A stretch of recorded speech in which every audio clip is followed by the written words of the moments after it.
Okay. So our first free response question that I think is more than likely to show up on any exam is a redox question. Okay, this is the first free response, and it's a redox question. So the question reads,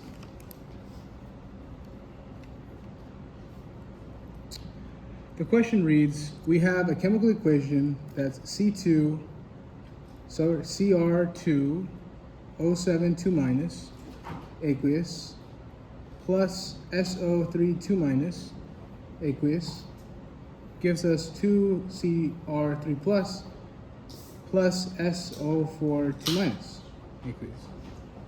Okay. Oops. And it's asking you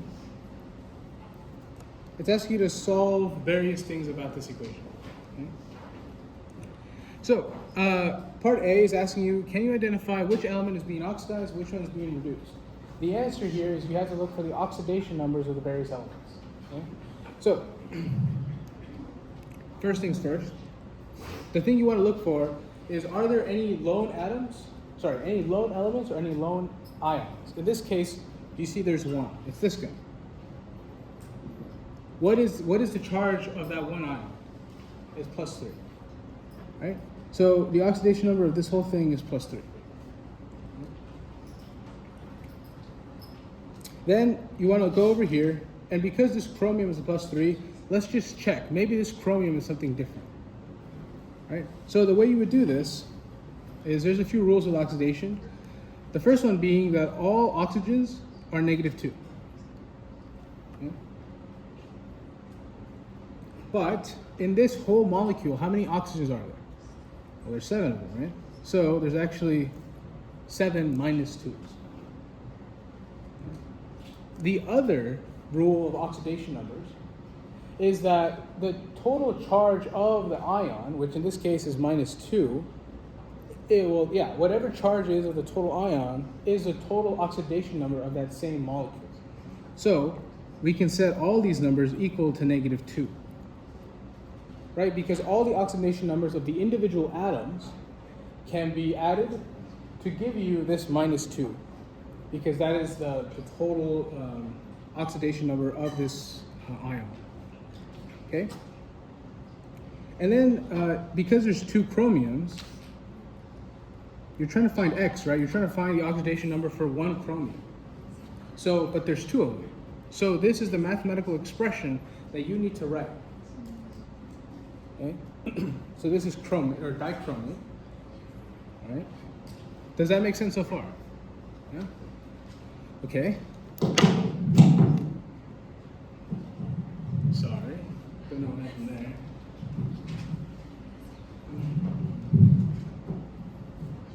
Okay, hello. Can anyone still hear me? Yeah, we're good. Okay. Okay, so now we just do simple algebra, right? 2x minus 14 equals -2. Add 14 to both sides. That's going to give us 12. Divided by 2, x is 6.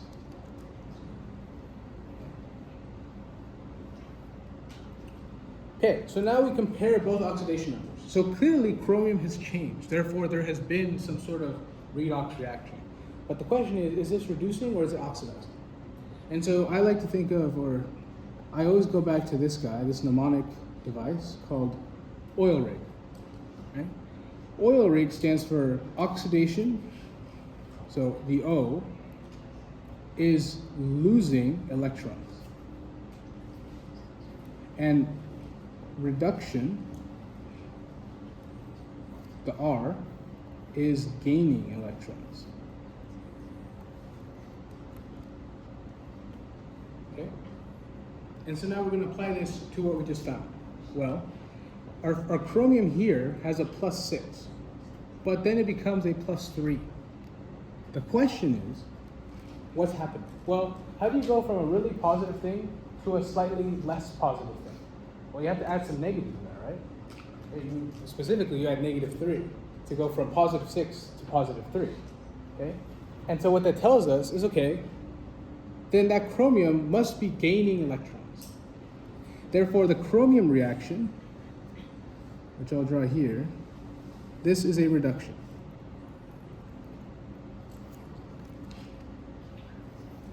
Okay? Now, this guy here, now because this is being reduced, the other chemical species has to be oxidized. But the question is the oxygen being oxidized or is the sulfur being oxidized? Well, I just told you, if we just do the same thing, we have X, which represents the oxidation number of S. Okay? Then we add that to 3 times the -2. This comes from the oxygen, right? There's 3 oxygens. All 3 of them have a -2 oxidation state. Okay? And then we set that equal to -2.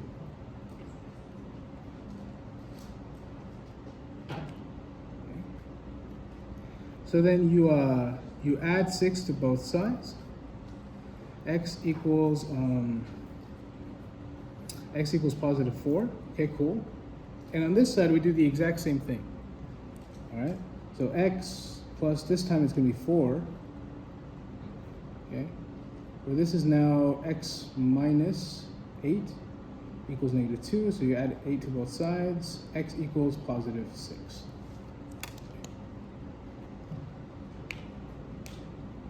Now you compare those two. And what we see is that we go from a positive number to an even more positive number. How do you do that? Well, you have to be losing electrons to become more positive. So oxidation is losing. Therefore, the sulfur is being oxidized. Okay? And we just did all that work just to answer part A, which is worth 2 points. Okay? But understanding these concepts is important for the part B, part C, and part D. Because if you don't get this right on the first try, you're going to get the whole thing wrong. Okay? So understanding oxidation numbers. Like I said, if you're not part of my sections, I made a list of different rules for oxidation numbers that are like the top 8 of them. Top 8 rules. I know my section, you guys probably should still have your little handout that I gave towards like week 3 of the quarter. So they're all there. If you guys want one, I can see what I can do to email that to you. Okay. All right. So that's part A. Okay. So now what we do with the information that we got from part A, we want to now write the reduction half reactions and the oxidation half reactions. So for B, which I'll show you, B is asking for the oxidation half reaction. Okay. So which one's being oxidized is the question, and we just determined that. It's the sulfur.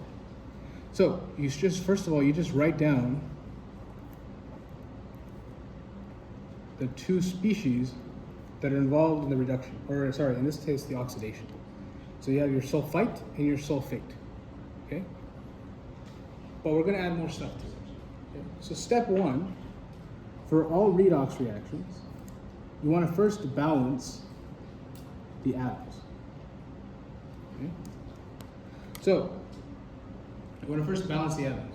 So for our sulfur, we have 1 sulfur on each side. Great, balanced. But the oxygens, we have 3 oxygens on our reactants and 4 oxygens on our products, meaning it's not balanced. So how do we balance oxygens in redox chemistry? You just add water, right? Because that water has 1 oxygen, and you can modulate that. So now this side has 4 oxygens. This side has 4 oxygens, great. This side, the reactant side, has a sulfur. This side has another sulfur, so great. But now that we introduce this water, the reactant side has two protons that the product side doesn't. So we have to add 2 protons. Okay? And that completes step 1. We have balanced all the atoms. I can now begin with balancing the charges, which is step 2. Step 2 is balancing charge. Okay. Now, how you balance charge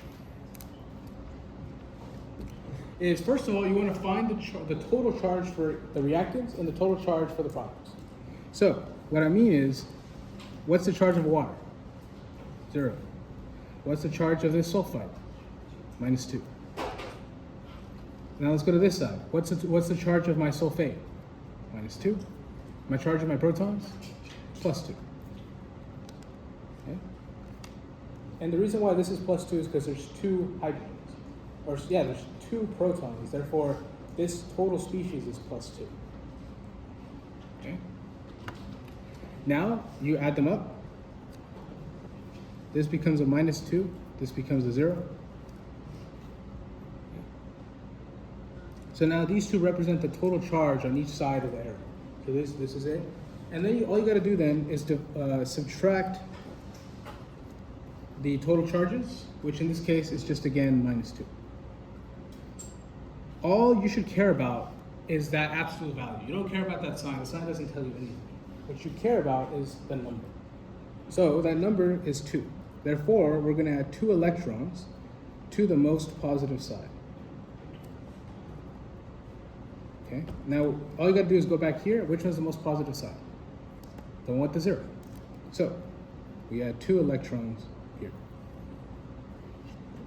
And that's it. That is the answer to B. That's us balancing a half reaction. Specifically, the oxidation half reaction. Any questions?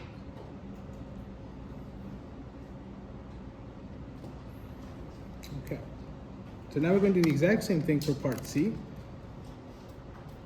So part C, now we have to balance the reduction half reaction. Okay, so in this case we have C2, O7 2 minus, goes to 2 Cr3 plus.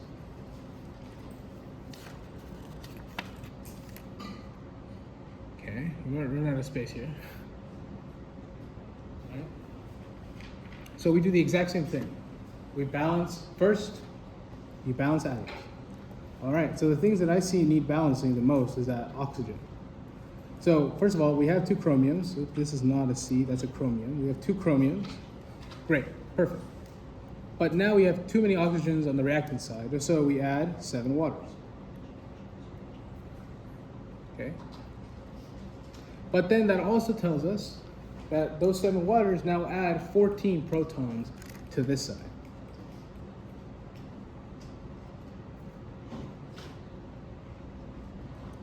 Okay. And now only after that is everything, all the atoms are balanced.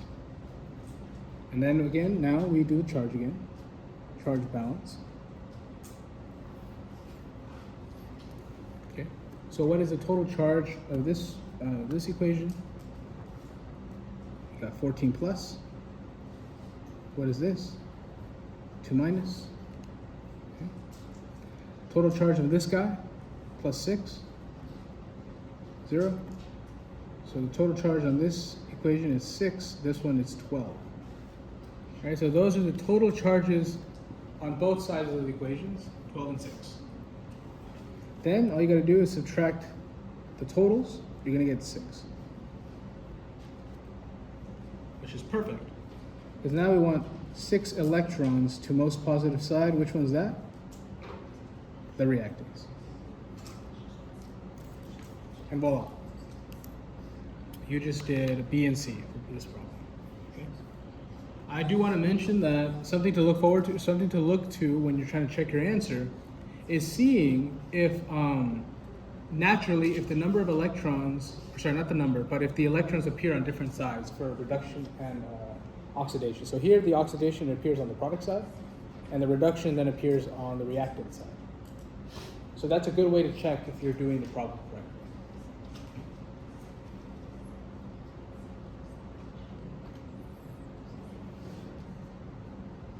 Any questions about that? Okay, finally, part D. Okay, we take the reactions that we were given. So now we have to combine the reactions. Okay, or I guess part D, we combine, and then combine and get rid of electrons. Okay. So what we do is we just write out what we found. I'm going to write that down. It's going to be very annoying because it takes a while to write these things out. Okay, that's equation 1. That's our reduction half, or that's our oxidation reaction. And then C2O7, 2 minus, plus 14H plus, plus 6 electrons, gives us 2 chromium 3 plus 7 waters. Okay, so now these are just, all I did was copy paste these equations. We did nothing to them. So now we need to get rid of the oxygen or the electrons. The way we do that though is we look at the number of electrons and we say, what is the least common multiple? In this case, between 2 and 6, the least common multiple is just 6. So you got to multiply this guy by 1, because 6 is already the least common multiple. And then you got to multiply this guy by 3.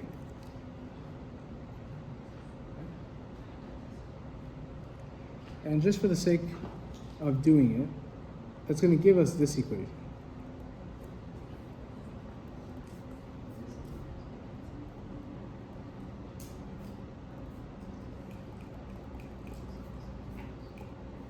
Okay, so when we apply that 3, we get a whole new equation where the coefficients are updated, okay? And now we look to see what can we cancel out. So in this case, the first thing you should cancel out is your electrons. There's 6 electrons here on the reactant side and 6 here on the product side. They're gone. That's the first thing you should do.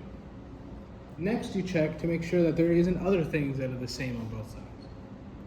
In this case, I see that my protons, there's 14 on my reactants, 14 on my reactants, 6 on my products. You can cancel out the 6, and you would actually subtract 6 protons from here, which is what? 8 protons? Okay. And now we look for anything else. Yeah, waters. So those 3 waters can be canceled out from this guy, leaving us with 4 waters in this equation.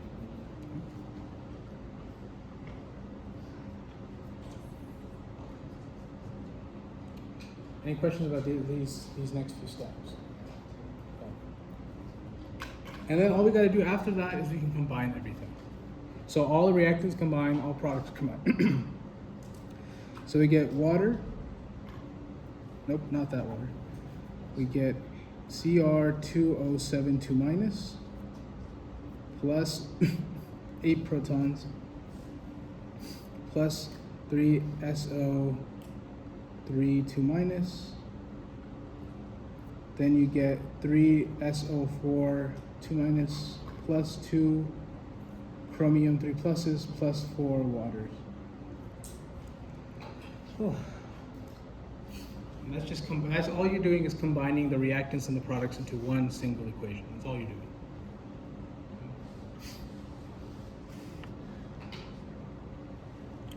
And that's it. Any questions about the redox? I highly suspect this is going to be on your test. This is something that's very easy to kind of put on an exam. Put on a final exam is pretty easy to do. I wouldn't be surprised. Any questions? Yeah. Yeah, so when you multiply it, like this part right here. Yeah.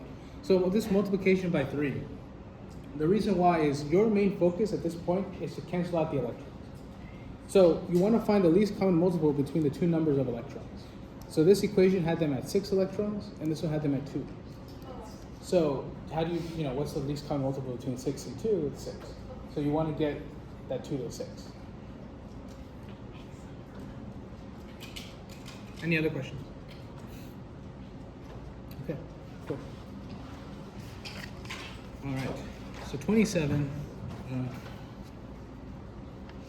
Okay.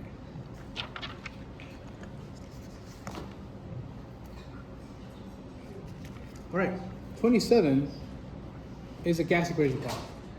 Also, suggests they're going to be on there. These are really nice, easy questions to just rattle off. Okay, so 27 is asking, we have 0.75 liters of xenon gas at 1.85 atm, and there's 145 degrees Celsius, and it's mixed with a certain liter, 0.25 liters of nitrogen gas at 512 torr and 210 degrees Celsius in an 800 milliliter flask at 40 degrees Celsius. It's a lot of things, yeah. Okay. So this is a very, very loaded question. There's a lot of things going on here.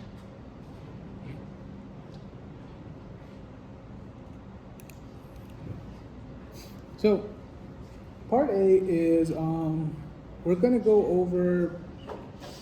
Yeah. Okay. I know what to do. All right. All right. So for number 27, the question is find the moles of Xe. Okay. So one thing I want to stress is that when you see the word moles or mass or grams, when you're talking about a gas, the first equation that should pop into your mind is the PV equals nRT. That N number is the only thing that can get you from moles to mass to grams, whatever you need, it's that N, okay? Now, another thing I want to mention is that the PV equals nRT doesn't just have to be total gas. You know, you can talk about the total gas, which we're going to, but you can also specifically talk about one gas. And that's what we're going to do for part A, right? Where it says find the moles of xenon. All we have to care about is the xenon parameters. And I'll tell you what that means, okay? So first off, to do that, we're going to use PV equals nRT. Okay? But it's asking specifically for the moles of xenon. Therefore, all you got to look for is the pressure of xenon, the volume of xenon, and the temperature of xenon.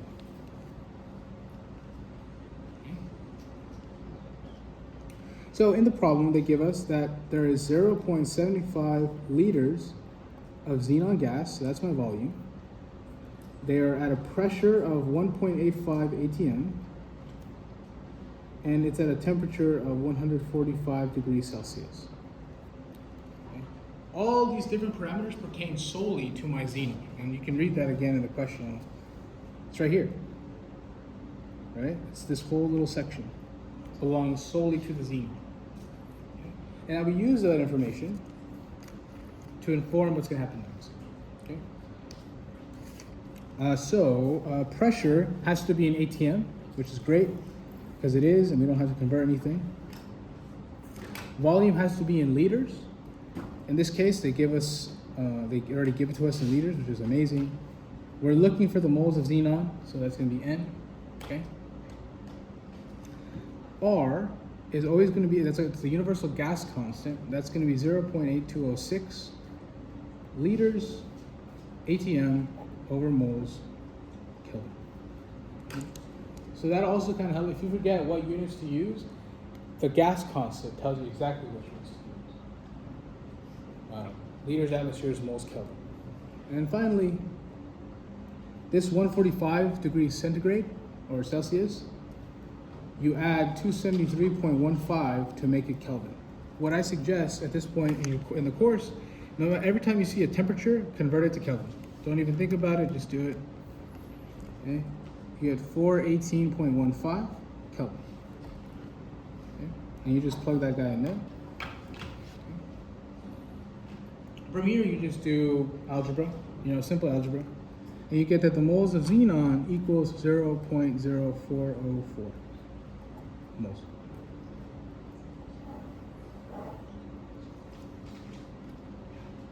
Okay, cool.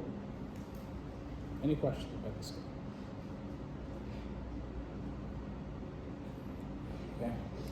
This is 27A. 27B is very similar. I'm not going to go too in detail, but it's literally the exact same process, except now you have to convert more things into the units you want. Okay. So in this case, now they want us to find the moles of nitrogen. Okay, so guess what? We use the exact same equation, except now we want moles of nitrogen. Therefore, we want the pressure of nitrogen, the volume of nitrogen, and the temperature of nitrogen. Okay?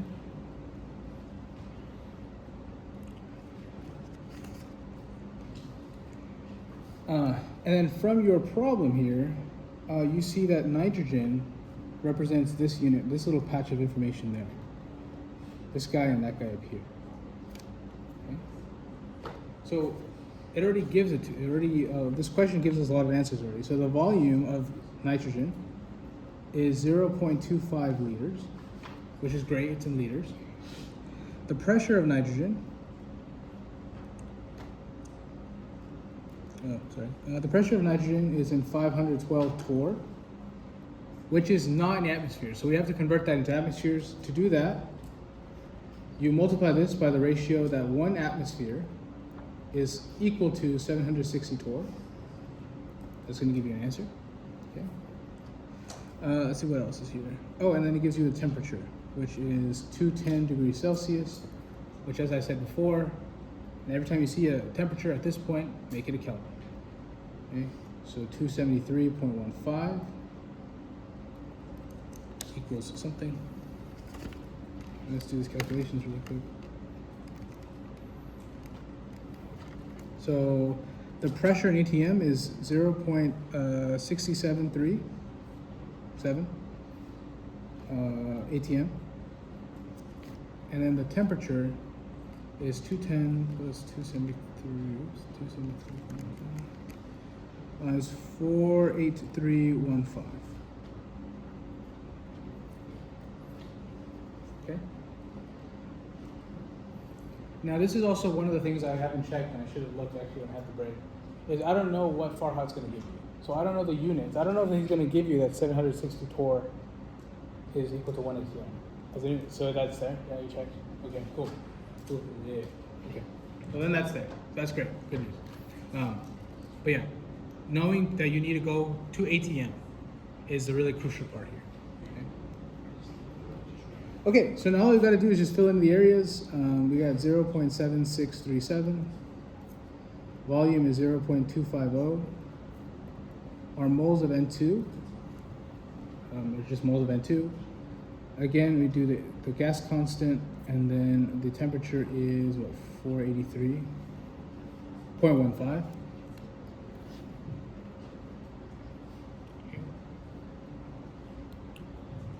And then we get, nice. And we get that the moles of N2 is 0.00425.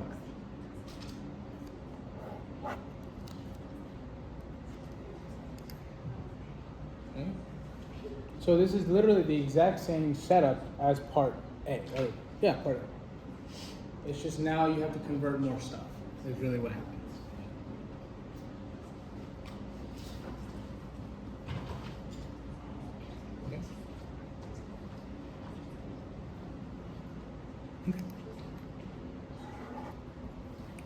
All right. And then part C is really why you need to calculate part A and part B. Because part C then asks you, what's the total pressure?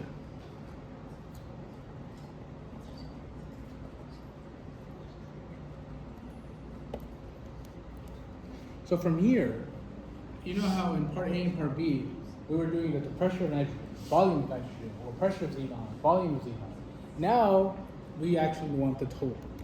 So now we go the pressure total, volume total, equals N total, which is moles total. R stays the same, and then temperature total.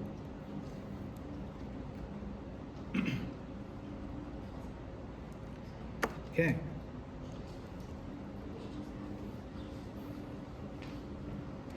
And so in the problem we're given that the volume total equals 800 milliliters, which we know we can't use. We got to convert that into liters, so 0.8 liters.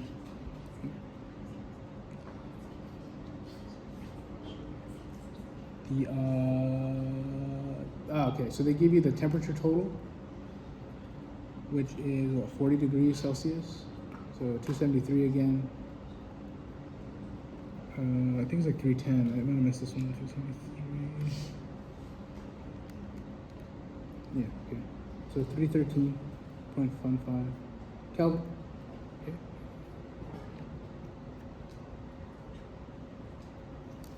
And then we don't know, we don't know pressure total. But the question is, do we know moles total? Yeah, we do. That's what we're trying to find for parts A and B.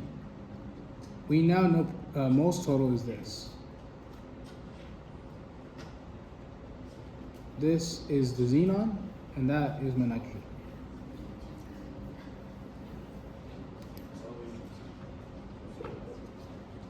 Okay?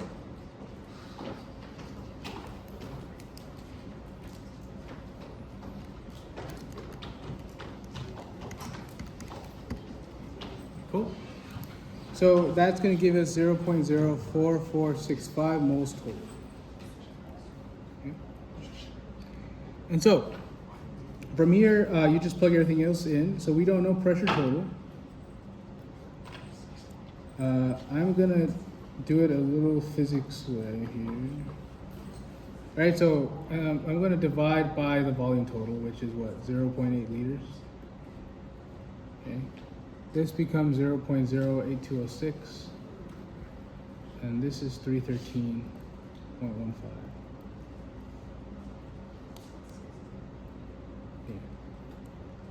Okay. And then we get pressure total is 1.43 atm. So these are the exact, basically these are the exact same problem, except they forced you to realize that you can use PV equals nRT for different scenarios according to what gas, or if you're trying to calculate a total pressure. Okay. Any questions there?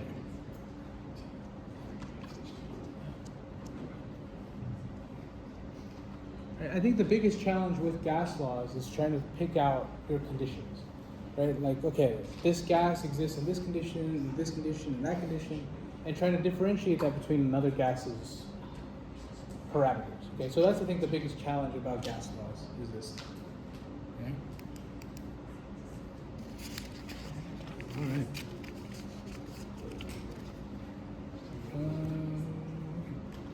All right. Any questions about this guy? All right, so 28 is really, in my opinion, this is where it starts getting more interesting.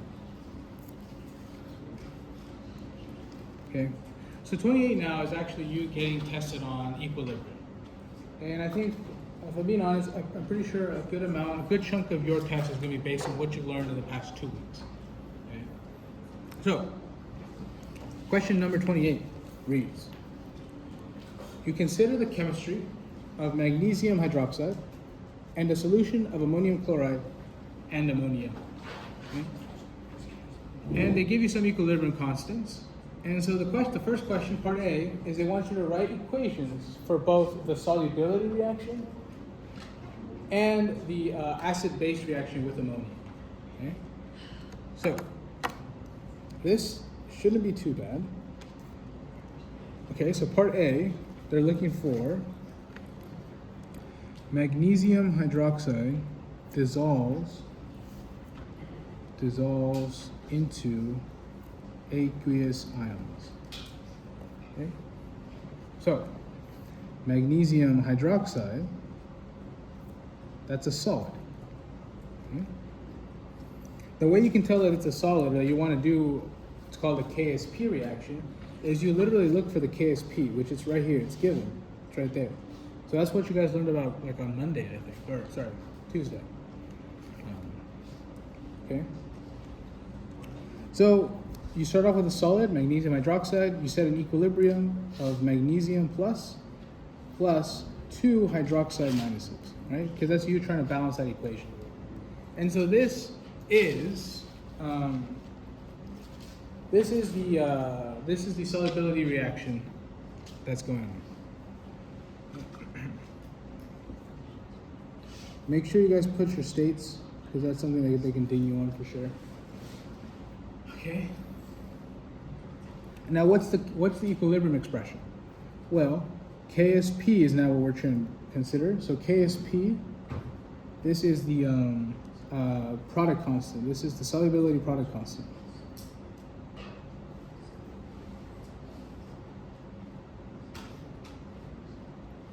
Solubility product constant, which is a measure of how soluble a certain salt is, okay?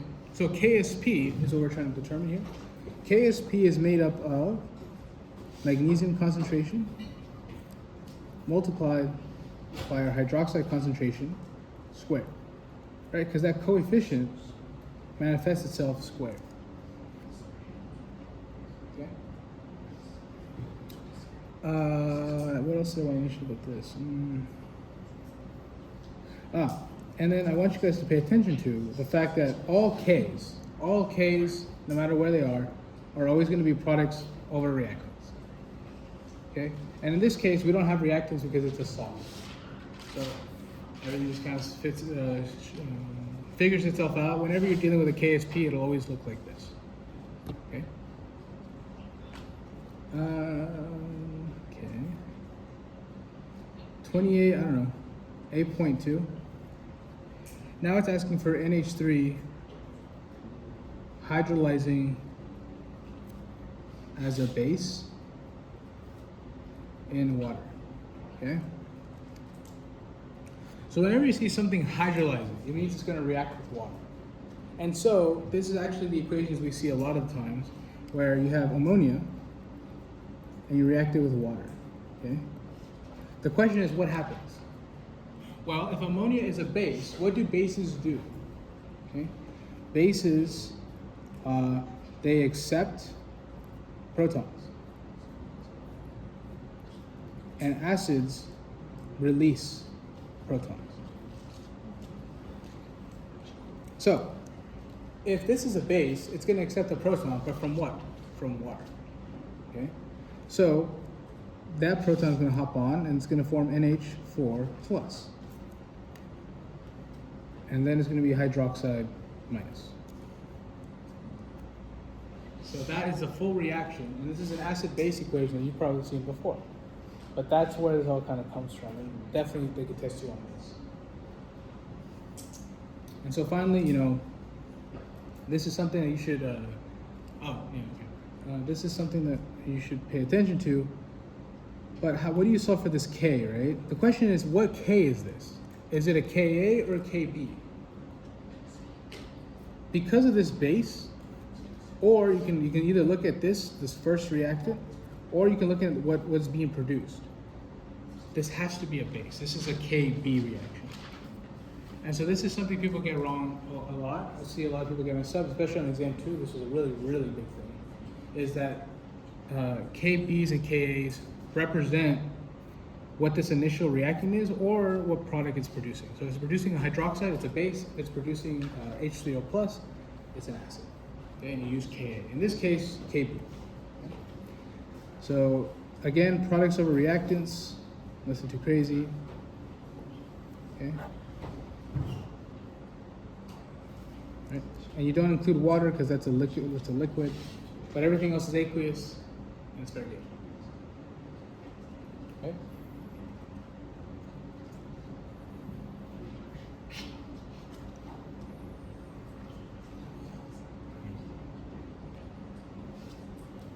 Any questions on this one?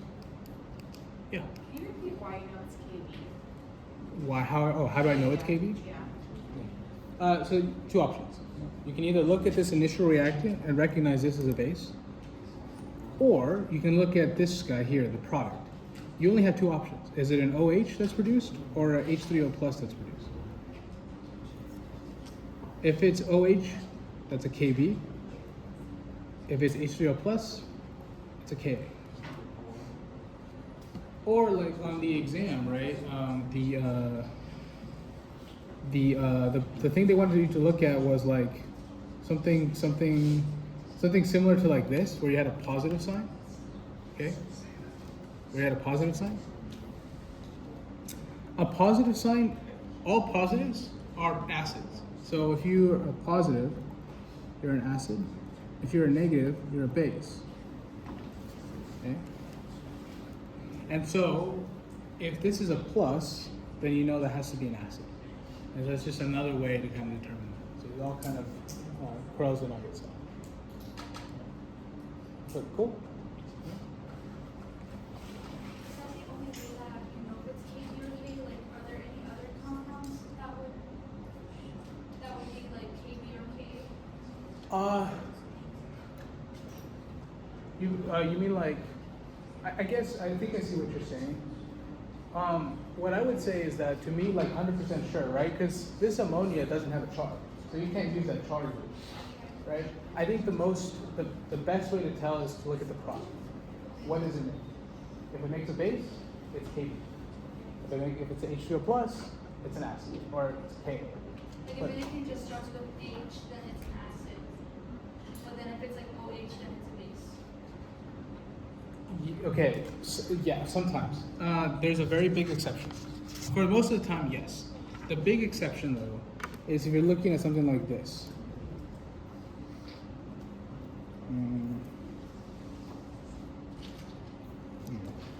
So this has an OH, right? So you think this is a base. It's not. It's an acid. And the way you know is that you look at what else is it made out of. So see how it's made out of carbons and hydrogens? That's called an organic acid. Okay? Organic acids, they look like this, and all they'll have is carbons, hydrogens, and oxygens. So you can think of it like if it's a molecular acid, as opposed to something like this. Oh, or an example of this is, I think I made it up, but an example of this kind of acid is acetic acid, which you've probably seen that might be represented like this. That's still an acid. It's just a really weak acid. As opposed to something like this,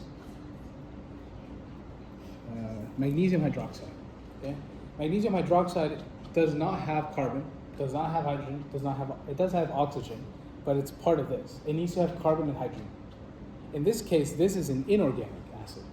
So that way, all OHs, that's a base. You know that's a base. But if it's this is called an organic scaffold, so it has carbons and hydrogens, it's actually an acid, not a base. So that's why it gets kind of weird. But yeah, being familiar with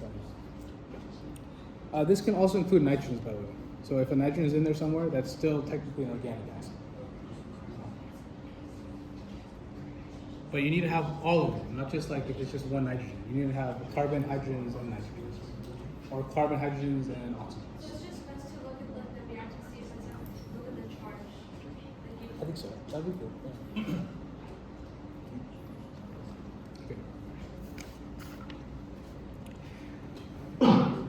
Sorry. Okay.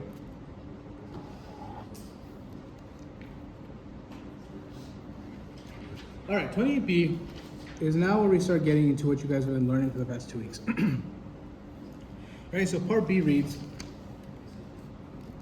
before the magnesium hydroxide is used, a 500 milliliter solution is prepared using 3.8 grams of ammonia and 11.20 grams of ammonium chloride. What is the pH of the solution? The first thing you guys should understand about this question, is that we have, first of all, we have ammonium chloride. Ammonium chloride is going to break down in solution into ammonium and chloride. Or let me write this here so you guys can see that. It's going to break down into ammonium and chloride. Right? Agreed? But now you remember in chapter 7, I don't know if George today went over it, but there are salts. But you have to compare whether salts are acidic, whether the different parts of a salt actually affect the acidity of the solution. So ammonium chloride, let's look at chloride. Chloride is a minus, so it's a base, but it's a conjugate base of what? What is its acid? HCl. HCl is a strong acid. Okay? So the rule is if you have a strong acid, the conjugate base will not affect anything. That's why we can ignore it. That's why we don't care about the chloride. We only care about the the ammonium. Okay? And so now that we've added ammonium chloride, we have ammonia, but the other part of the component we added was ammonia. These two, this is a base and that's its conjugate acid, right? You guys agree with that? When you see this, there is, let's say 1 gram of this and 1 gram of this, so long as these two have something, there's 2 of these things in solution. This is a buffer. And then you can use a lot of shortcuts. Okay? But it's understanding that if you have some amount of your acid and or in this case it's a base, some amount of your base and some amount of your conjugate acid, or it could be vice versa. It could be an acid and its conjugate base. So long as you have some amount of both of them in solution, that's a buffer. And that allows you to get some, it allows you to have to take a lot of shortcuts that you wouldn't otherwise get the chance to do. Okay, you're gonna see now, for 28B, the first thing we need to do, well, what's gonna end up happening is because this is a buffer, we're gonna get to use the Henderson-Hasselbalch equation, which is the HH equation. There's two variations or two iterations of this. There's the pH version.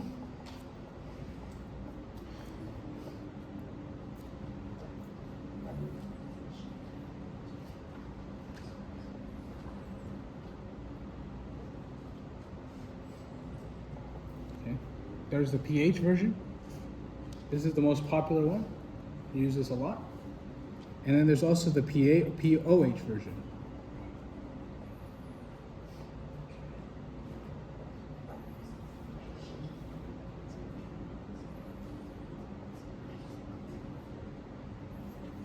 Okay, so those are the two different equations that represent two different variables, or two different, they allow you to calculate two different values that you want. Okay? So, in this case, the reason why I mentioned the ortholog, or the mention I mentioned this guy, is because we have a base and a conjugate acid. So we're going to be using this guy, the bottom one, the least popular one. Okay? All right, so now, with that in mind, we first have to calculate the concentration of base and the concentration of our conjugate acid. Okay? So, the easiest one is ammonia. We're given what? 3.8 grams of ammonia. Okay, so we need to find the molarity. So we need to find the moles. That's the first thing I'd say. We need to find the moles and then a volume. Okay, and it actually tells us the volume right there, 500 milliliters, which is great. So we need the moles. Okay, what is the molar mass of ammonia? It's 17.034 grams of ammonia and 1 mole of ammonia. Okay, and then you want to divide, which I'm going to represent as a multiplication. You want to divide by the volume in liters. Okay. Another way you could have done this is to solve for the moles, which would have been 3.8 divided by 17.034, 0.223, and then you just divide that by your volume. Regardless, you're going to be dividing by that 0.5 somehow. Okay. Anyway, and then you get 0.446 mole ammonia, which is awesome. Great. So, I noticed with Farahat, it's actually been working off of liminals for the last 2 weeks, for like about a week. So are we always still going to be, if we're dealing with liminals, could we leave that at millimeters? Yes, you can do that. Yeah, 100%. In this case, though, we're working with moles, not millimoles. But yes, so this is something that I didn't really want to mention because I think it can confuse you guys. But you're right. If you have a millimolar amount of stuff, all you gotta do is divide it by a milliliter or something. And this actually is the same exact thing as 1 mole over 50 liters. It's the exact same thing. But you don't have to necessarily know this. You can just do it the old-fashioned way. You're right. It's just so long as you keep them consistent in your head, do whichever one you want. Yeah. Do you use moles in there? Moles. Inside of the equation?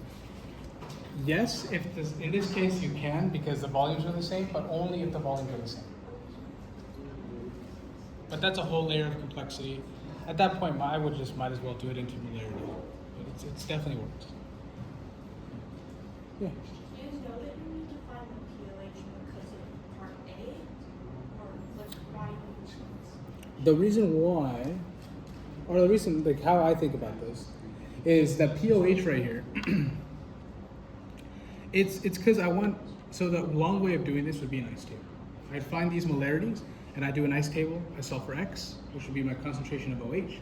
Then I do negative log of OH, gives me POH, so on and so forth. But there is a shortcut because we're in a buffer.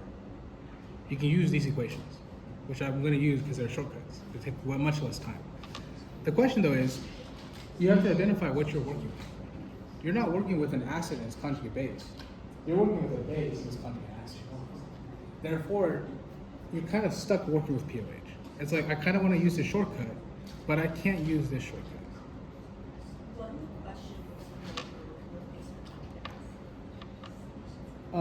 It's, repeat that again? like what question makes you know that like you're not working with an acid on your base? Oh, I see what you're talking about. It's because,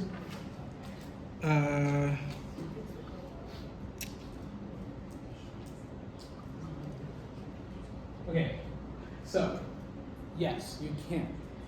But okay, you can, I think I see what you're going for. You want to use this equation, huh? I just don't understand why. Yeah, so there's a lot of different ways to solve this problem. And it really comes down to making sure that you understand, yeah, I guess in theory, you can say this is your acid and that's your conjugate base, because it's still an acid-base reaction. But what changes is you have to keep track of your pK whatever. So you can switch them around, but this time, to find your pKa, all you got to do is do 14 minus the pKb. Oh, you know what? Actually, I just mentioned. I figured out an answer to your question that would kind of solve this. The problem only gives you Kb. So you can actually solve Ka. It's actually relatively simple to solve for Ka, but it's your choice. Because there's a lot of different avenues to get to the right answer. I just don't want to convert a Kb. Yeah, but if Ka, makes more sense, go Ka. Yeah, good question. Any other questions? Okay. Yeah, in this case, and then really quickly before we finish off with this one, I did want to mention that, okay, so we start off with 11.2 grams of ammonium chloride. That's the salt that was put in. It's very tempting to just write the molar mass of this guy, because we're going to convert right now, but it's not. We're dealing with a salt. So, how do you convert grams to moles? It's the molar mass of this guy, which is 53.492 grams in 1 mole of NH4Cl. In this case, it wouldn't matter for this one, but we still have to do this. In 1 mole of this whole thing, well, how many moles of ammonium are there? There's just 1. And from here, now we can actually start breaking away. Okay? But it's important. Okay? This is something that can be kind of confusing. But making sure that you understand that you're started off with the salt, you can't just go directly to ammonium. In this case, you can, it doesn't matter. But if you had something that had like 2 moles of ammonium, that's when it would matter. Okay? And then you just, you're going to get that the concentration of ammonium is 0.419 molar.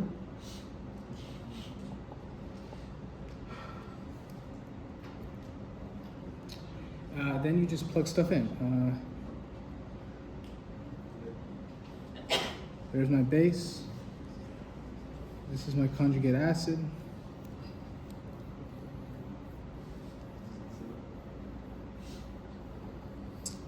Let's just do this real quick. What's my pKb? My pKb is 4.74 plus the log of this whole thing. 0.419 molar. What's the other one? 0.446 molar. Okay. And that's kind of where that's basically it. And from there, you guys should be able to go from POH to pH. Okay. Any questions about this? So yeah, so like Anna was saying, there's a lot of different different ways to get to the solution. It's just about keeping track. It's about keeping track of the different variables and values of the equations.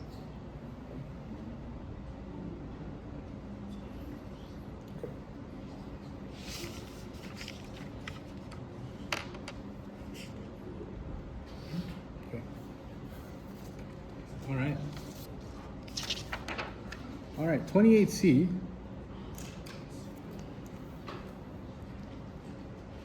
This is actually pulled.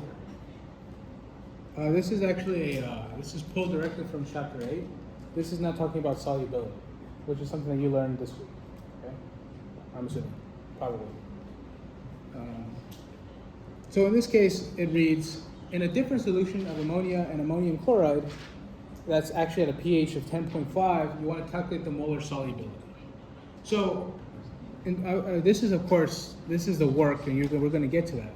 But I want to point out, because it's already written, your molar solubility, whenever it asks you for that, all it's asking for is this X. Right? That's all it's asking for. And so as we do the problem, you'll see that, yeah, it's going to end up being X. But I just wanted to show you, now that we have this table in front of us, that is what you're trying to look for when you're looking at a molar solubility. It's because it's a little more confusing than just what's the concentration of H3O plus. Yeah, okay, that's X2, but we have something physical attached to it. But when they ask you for molar solubility, no, it's just your X. Okay, so what happens? Well, in part C, they give you that the pH of your solution is 10.55. Okay? But from this, you can get a POH. POH equals 3.45. Okay, so it's governed by this equation here. Okay? And then from here, you can do POH equals negative log of OH minus to find that OH minus concentration.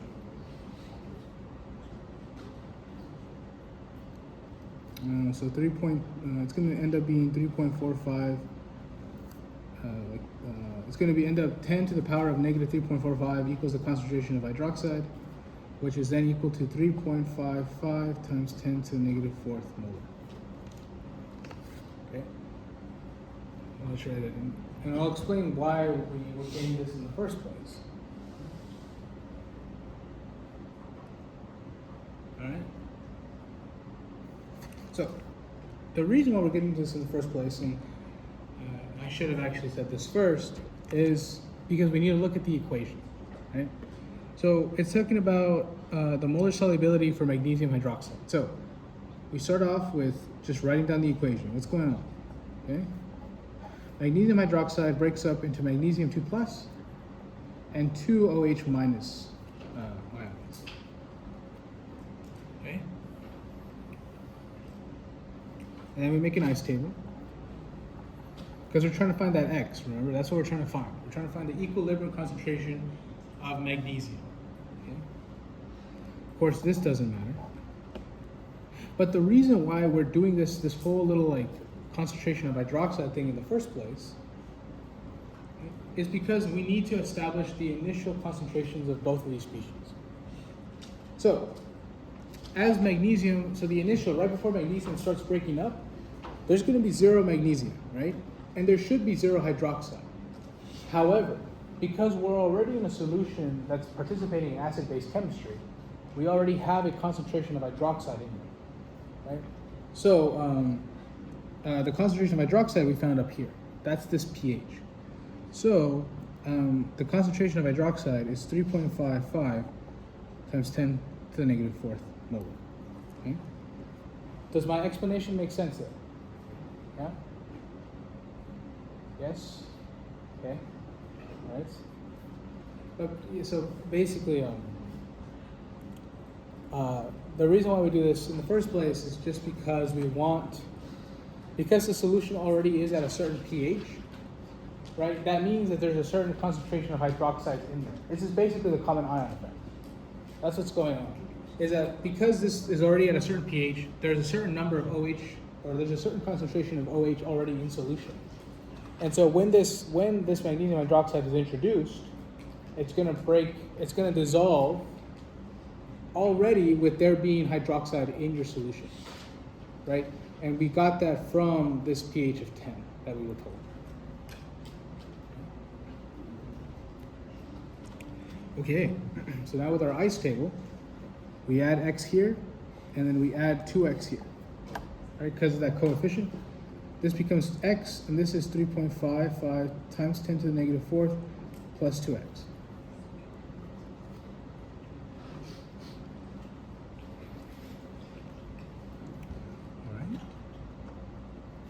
Then we go to our KSP, as we've been doing for acid-base chemistry. This is magnesium, this is OH minus, but it's squared, right? Because that coefficient represents itself both here in the ice table and here on your KSP expression, okay? This is X.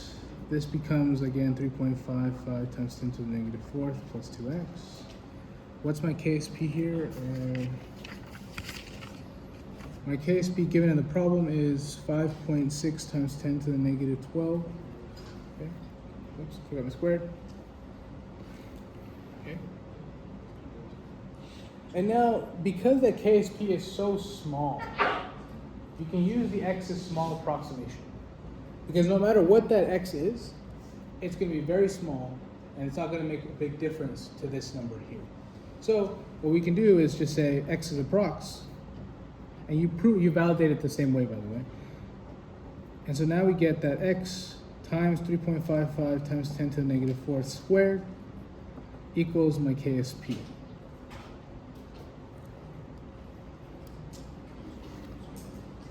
Okay.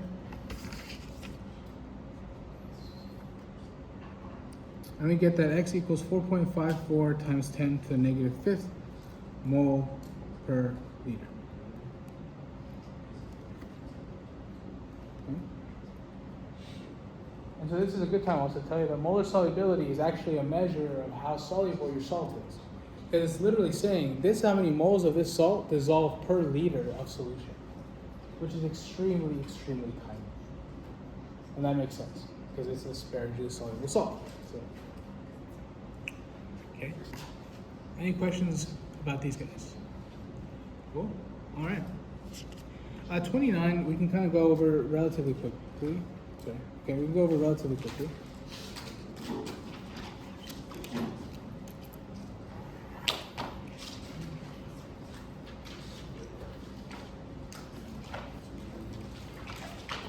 All right, so for 29.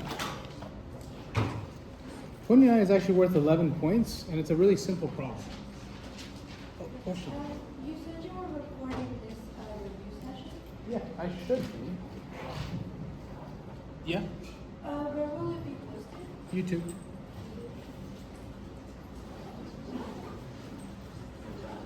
Cool. Okay. All right, so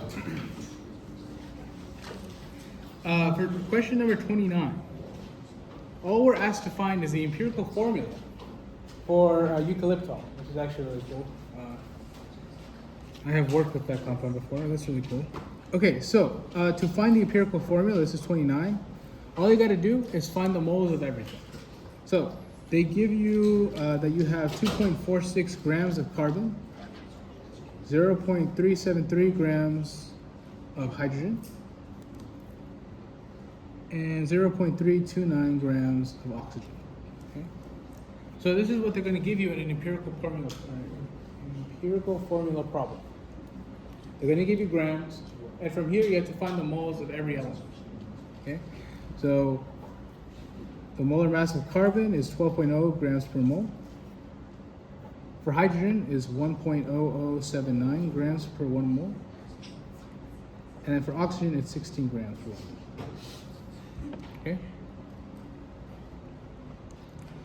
Then you want to find the moles.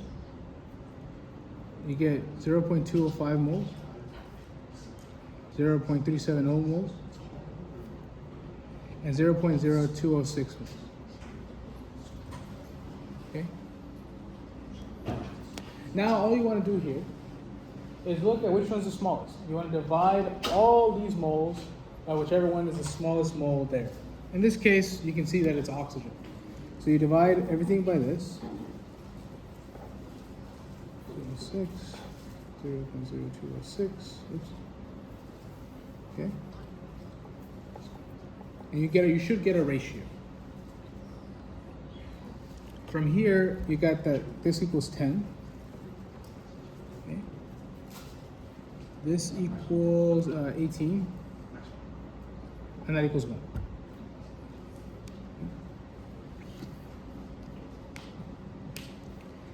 And then the answer then is simply C10, H18, oops. That's fine. C10, H18, oxygen 1. Okay.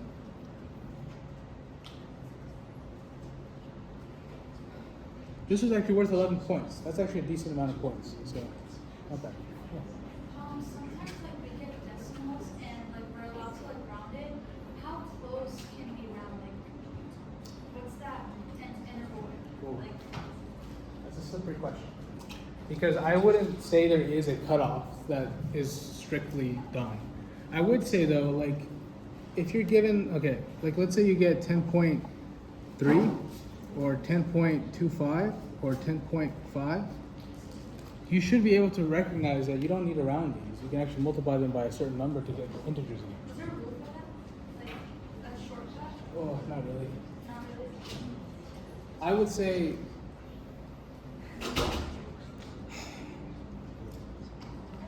I'd say these are the most common versions of the decimals you'll find.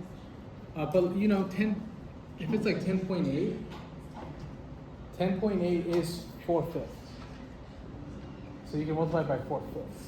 So, you know, but I can't say there is a rule. I don't, at least not the one that I know. But like, yeah, look for the common ones, right? So like 10.5, you multiply this by 2. This you multiply by 4 because it's a quarter. Wait, so it doesn't have to be the same number? What do you mean by same number? Like I thought that when you have like 3 different decimals, like you have to multiply them all by the same number. Oh, yes, they're all by the same. Sorry, these were just 3 different examples. Okay. Yes. But yeah, if let's say like these 3 were these guys, you'd have to multiply it by the same. Okay. Okay. All right, cool.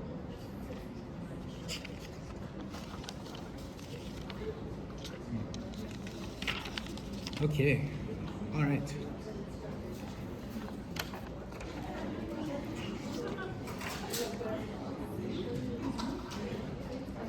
Okay, question number 30.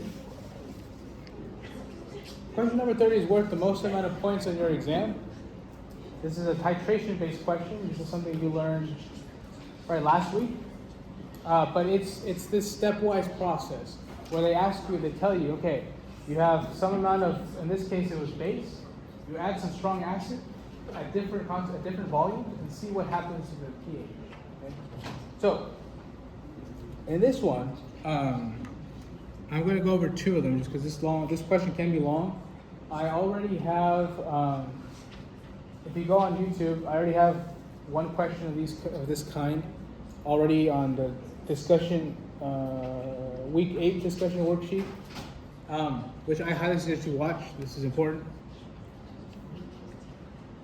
But, so for 30, for context, it's asking you, you start with 25 milliliters of 0.10 molar ammonia.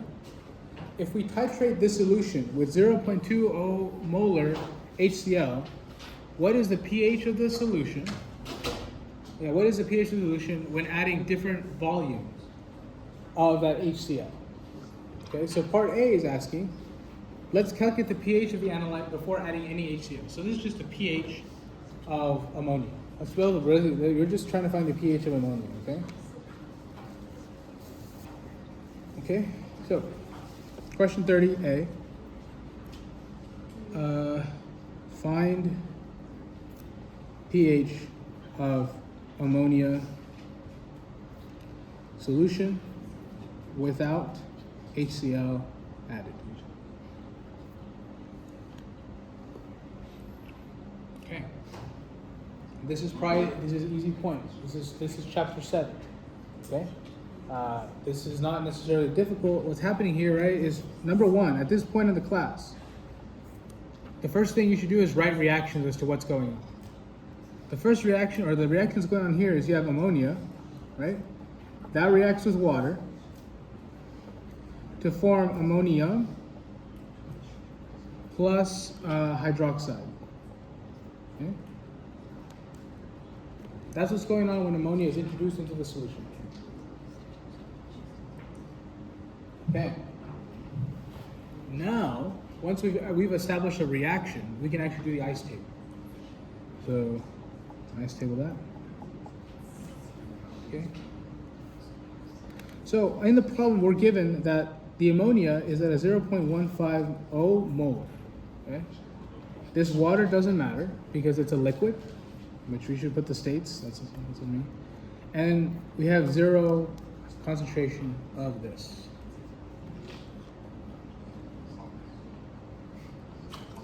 Okay. All right. Then we just do, okay, we have minus x, nothing crazy. 0.150 minus x, x again, and x again. Okay. Again, like I said, this right here, we have to write a k expression. But what is this? This is a base, right? So you're going to be putting a kb. So what does a kb equal? The concentration of hydroxide,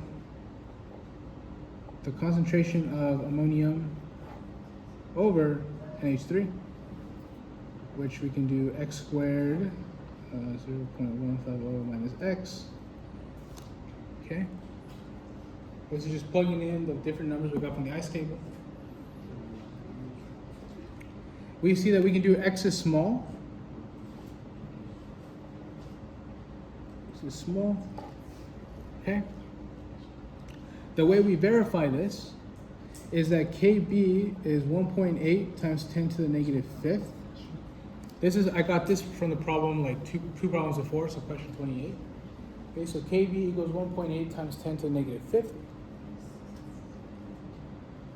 And then how do I verify it? Well, Farahat would like you to verify it like this, where you take the H3O, or in this case it's hydroxide. Take the hydroxide, divide that by the initial concentration of your ammonia.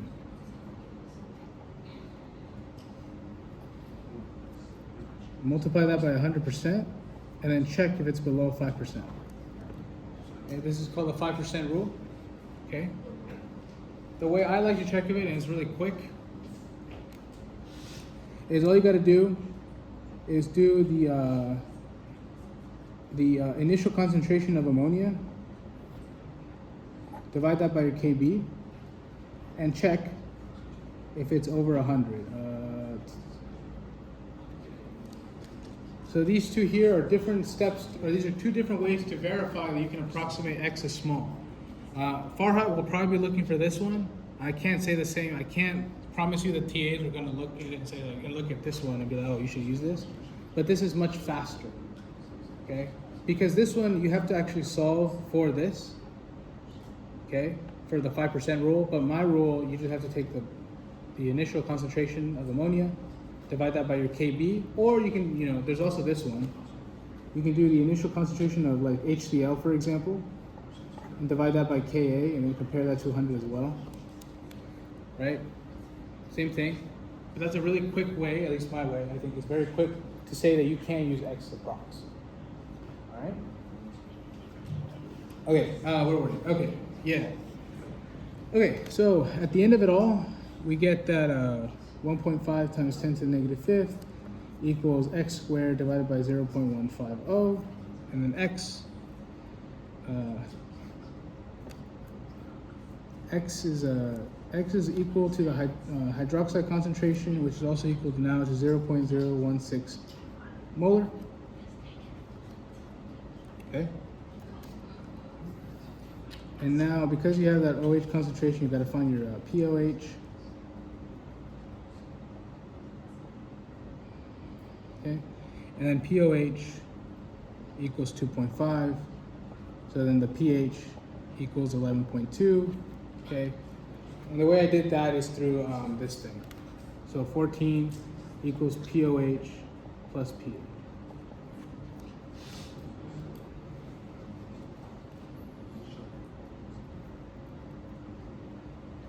Okay. Any questions about this one? This one I think is a very fair question you can ask even on free or on multiple choice. It's just a really nice, simple chapter 7 question. Okay. This isn't anything new. Okay? Number 8 though, or sorry, part B, 30B, that's when it starts getting a little different. Okay. No questions, this guy? No? All right, now for part B, it's asking, they want to calculate the pH of the solution after adding a total of 15 milliliters of HCl. Okay, so now we have something going on. HCl was now added. Okay, so step 1. Well, actually, let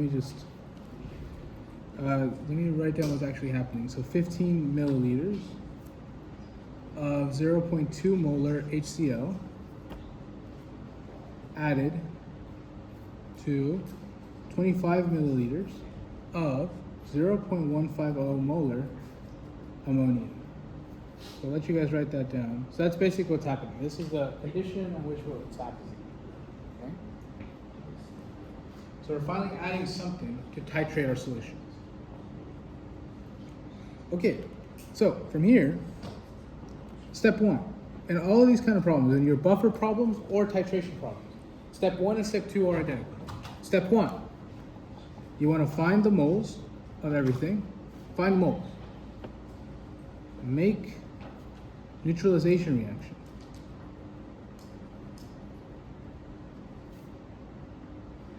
And then the third part about this is you want to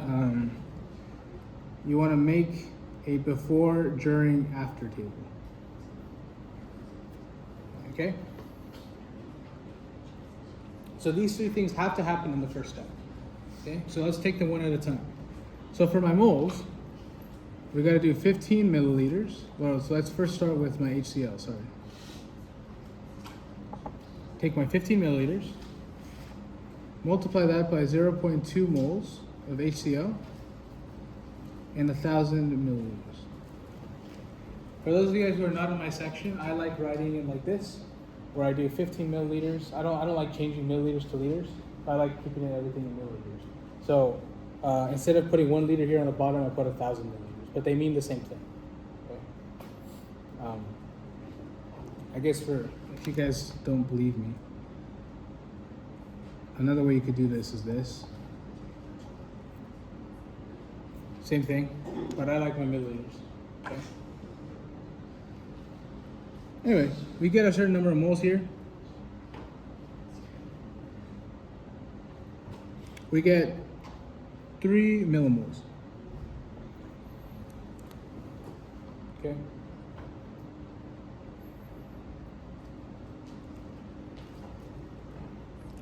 And then we do ammonia moles, where we do 25 milliliters, 0.150 moles, and 1,000 milliliters. And that gives us what? 3.75 millimoles. So first step, find all the moles of everything. Okay? Millimoles in this case makes it easier for you to see the numbers. Doesn't really matter.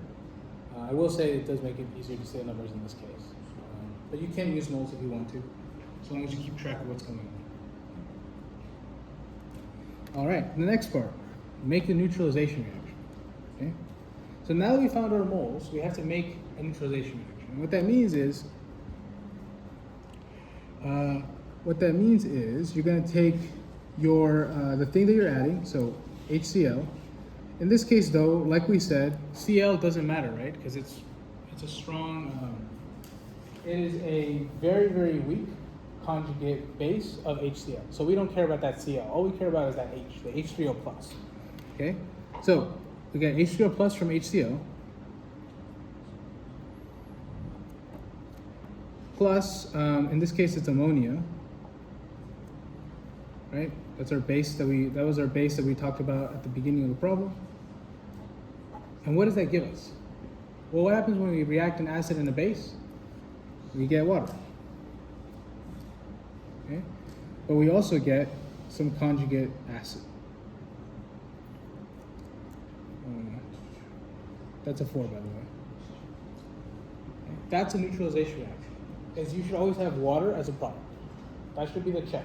Do you have water as a product? Okay? As opposed to a reaction with an ice table, that has water as a reactant. And so that's how you tell the difference. Okay? Cool? All right. And now we do the before, during, and after table, okay? So before, you don't have any acid because nothing's been added yet. We have 3.75 millimoles of ammonia. The water doesn't count, right, because it's a liquid. And then we have 0 millimoles or moles, whatever, of ammonia, okay? Then during, what happens is we're gonna add in the acid, which is, 3 millimoles? Okay, we're gonna add in the acid. But what that does is we add in the acid, but what that does is now it's gonna get neutralized by this base.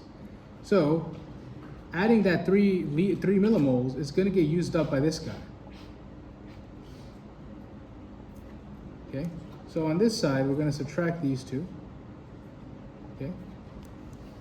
Oh, and whatever we do to this side here, it's a minus, right? We do the opposite to this side. So plus 3 point, yeah, 3 point. Okay. So then what happens? Well, after there's 0 millimoles left of my acid because they got all neutralized up, this becomes 0.75 millimoles of my base. And now there's actually a good amount of my conjugate acid. Okay. And bam, that's step 1 to all these kind of problems. There is a shortcut. Well, actually, you should always do step 1 for this kind of problem. Step 2, there's a shortcut. But I'm going to do the long way because the long way always works. The shortcut only works on buffers. In this case, do we have a buffer? We do. There's some ammonia. There's some ammonia. That's a buffer. Okay? So the shortcut can be applied here. We can use the Henderson-Hasselbalch. But in an equilibrium, let's say we reach the equivalence point. So let's say there was actually 3.75 millimolar of our acid. That Henderson-Hasselbalch equation will not work. Okay? But the ice table method will always work. And that's what I'm going to explain to you next. Okay? All right, cool. So that's step 1. Step 2. You want to find the new concentrations. You want to write the ice reaction. And then you want to do the ice table.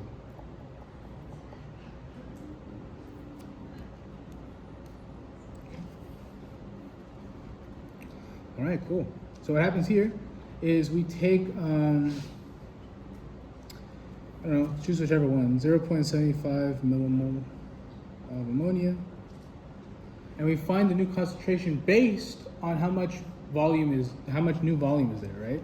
So I want to multiply this by my milliliters. So I have 25 milliliters, right, that I started with. But then I added 15, that's what the problem told me. So what's 25 plus 15? 40.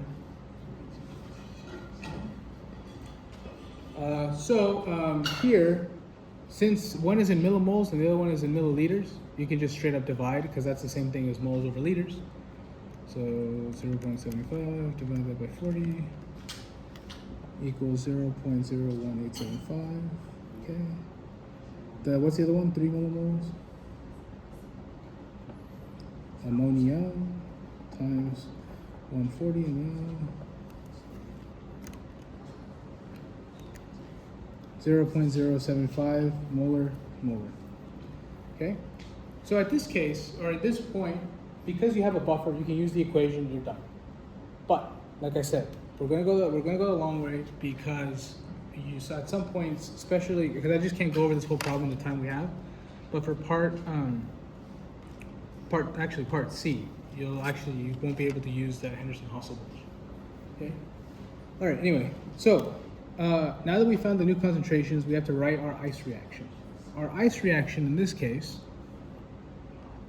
is just the reactions we've seen from chapter 7. Okay? It is the reactions that are on top of the ice table, where water is a reactant. Okay? In this case, I'm gonna, just because we still have ammonia left, I'm gonna choose ammonia as my, I'm gonna choose ammonia as my reactant.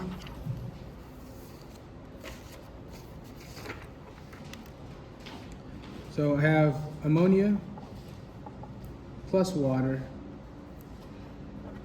gives us ammonium plus hydroxide.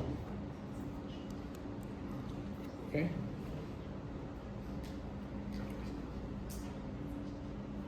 And now we do the ice table. So ammonia, we start with 0.01875 molar. And then we also have some of this guy, so that's 0.075 molar. Okay? We don't have any water and we don't have any hydroxide. Okay? Then we can just add x, minus x on this side, right? Because that's 0, you can't be a negative concentration, doesn't make a lot of sense. Okay? And you get that at equilibrium, you get this, 0.075 plus x, and then x. That's what we have. Great. Okay, now we know the Kb, so this actually is going to be based on a Kb expression. We know the Kb to be 1.8 times 10 to the negative 5. We got that from problem, I think 28 at this point, 2 problems ago. Okay, and then we know that's going to be x times 0.075 plus x divided by 0.01875 molar minus x. And again, if you do, so now we're here, we can use x as a prox. We can use the approximation because if you do it my way really quickly, you see that 0.01875 divided by my Kb is going to give us like 1,000. That's going to be true. And this guy right here, just to remind you, this guy came from the initial concentration of the guy that I used. Okay? That's where that comes from.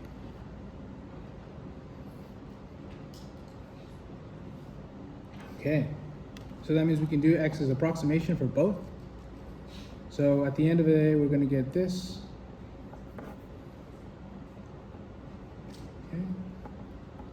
Okay. So far, so good. And then at this point, it's just simple algebra.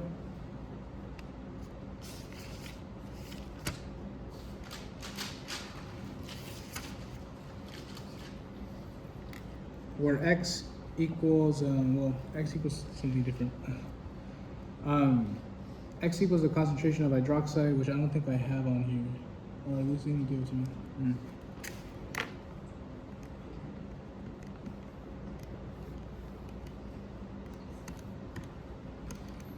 Well, this is my concentration of hydroxide, and then to find a pH, right, you do POH equals negative log of OH minus. And then to find the pH, it's just 14 minus the POH. Okay. All right, so this is the long one. And yeah, it's the long one. The shortcut would have been to use the Henderson-Hasselbalch. I did want to mention that this is a very important thing. This whole thing, this exercise is really long.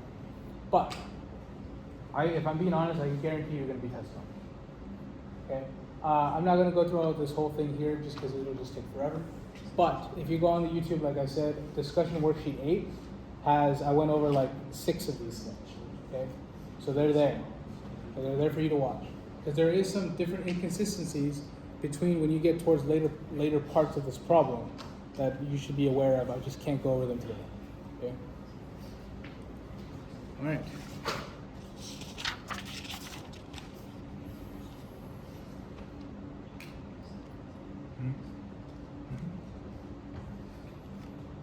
Okay. All right. The last one we're going to do. The last year response we're going to do. See what time it is. Oh, we can get that. Okay.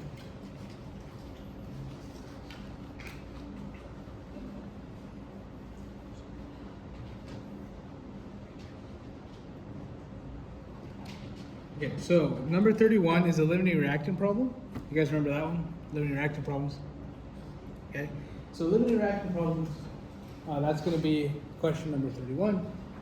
Question number 31, unfortunately, is going to be a gas. So we're going to use what we learned with limiting reactants and we're going to apply it to the gas laws. That's just what's going to happen. Okay, so 31 reads, 0.18 mole of methane gas was mixed with 0.175 moles of oxygen gas. The mixture was ignited at 12 degrees or 125 degrees Celsius to form carbon dioxide and water. So first you want to write a chemical equation. Okay. So we're going to write an equation and then, and then we have to use the limiting reactant equation, or I guess the principle of that, to find which ones are limiting reactant. From there, determine, it says determine what is the volume. So, let's see. Okay, we'll go through it. Okay. So, 31A. It's asking us to write what's going on. Okay, so methane gas. So this is the part that kind of sucks about this class, is for some certain reason they make you learn OChem. So methane, you have to know what methane is. Okay, really quick OChem review, just because Farahat is an OChemist, so he loves this kind of stuff. This is his domain. If you see something that says ane at the end, that's organic chemistry. Okay, ane. But what really matters here is this, the stuff before that ane. So in this case we have methane. That means one carbon. Okay, methane. Ethane, this ETH, that's 2 carbons.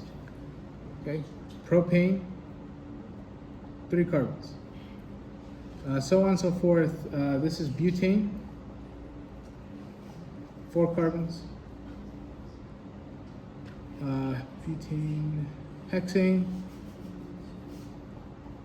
6 carbons. Oh, I skipped one. Pentane,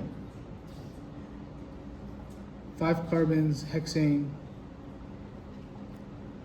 6 carbons, and I'm going to go one more just in case, because I've seen this one on a test before. Heptane, 7.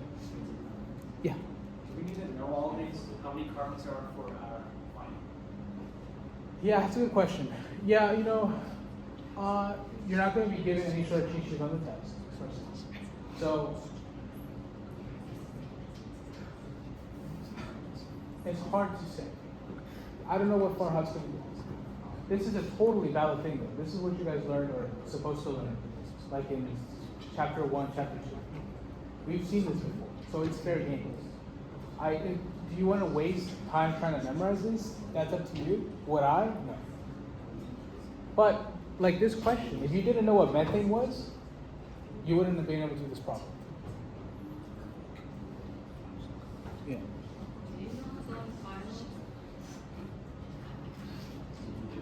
No, he doesn't tell people. He doesn't tell she is. Yeah. Okay. All right. So the equation that we're looking at is we have methane gas plus it says was mixed with moles of oxygen gas. Okay. So oxygen is O2. Okay. Then it was ignited to form what? Carbon dioxide and water. Okay. Sick. All right. So, how do you balance an equation? It's something that will probably be asked. Yeah. How I do it is I do it a really annoying tabulating way. So, on our reactant side, we have 1 carbon. We have 4 hydrogens, 2 oxygens. Yeah. Make sense so far? Let me just separate this so that we don't. Okay. And on the product side, we have 1 carbon, 3 oxygens, and 2 hydrogens. Okay. So now we just try to compare. Well, on the reactant side, we have 1 carbon. On the product side, we have 1 carbon. Great. It's the same thing. Awesome. Now hydrogens, though. On this side, we have 4 hydrogens. On this side, we have 2 hydrogens. Okay. So so that's clearly not equal. So how do I go from 2 hydrogens to 4? Well, I just multiply it by 2. Okay? So this gets multiplied by 2, which means that this gets multiplied by 2. But at that same time, now I'm changing the amount of oxygens. In this case, instead of 3, now I have 4 oxygens. Okay? How many oxygens do I have on this side? 2. So what do I need to do to get from 2 oxygens to 4 oxygens?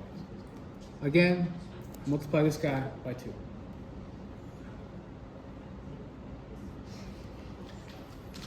Okay, cool. That's it. That's your balanced chemical reaction. You also need to make sure that you know the states of these guys.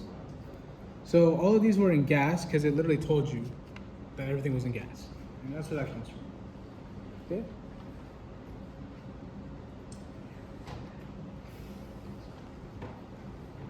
Okay. Limiting reaction problems. I don't know, I've always liked these guys. I don't know. Okay, so for the limiting reactant, the way you know that this is going to be a limiting reactant problem is you look at the problem and it tells you I have some amount of methane and some amount of oxygen. It literally gives you the quantities for the 2 different reactants. When it does that, it's asking you for a limiting reactant because you have to determine which which reactant is limiting. Okay, so with that in mind, how to solve limiting reactant problems.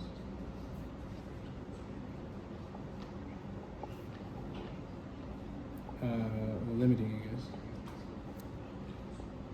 How do I solve this? Well, you do 2 different reactions. You do 2 different reactions, okay? You suppose that each of them is a limiting reactant. What that means is, I'll show you what that means, okay? So, we're going to start with assuming that methane is the limiting reactant, okay? So it says we have 0.18 moles of methane.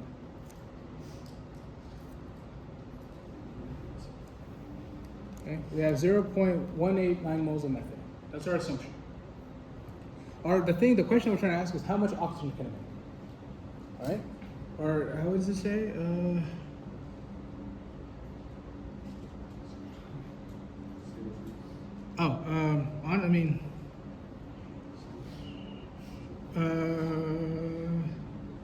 Okay, well, not necessarily. Okay, so it's asking how much CO2 can I make? So that's the product of interest, okay? So now we're not asking about oxygen, we're asking how many carbon dioxide can I make? So we start off with 0.89 moles. How many moles of CH4 goes into the moles of carbon dioxide? So look back at your equation on top. 1 mole of methane gives us 1 mole of carbon dioxide, right? The coefficients tell us. Okay, so 1 mole of CH4 gives us 1 mole of CO2. So the moles of CO2 for this guy is 189 moles. Assuming this is the limiting reactant, that's what we get. Okay, it's not too bad. Okay. Now we assume that oxygen is a limiting reactant. So in this case, we have we get 1.75 moles of oxygen. So we do the exact same step. Multiply this by the molar ratio. Okay? But in this case, you see it's a 2 to 1. So there's 2 moles of O2 and 1 mole of CO2. Or you can think of it as it takes 2 moles of oxygen to make 1 mole of carbon dioxide. Okay? So what is that answer? I don't know. I don't have it on me. What do I got 2? No.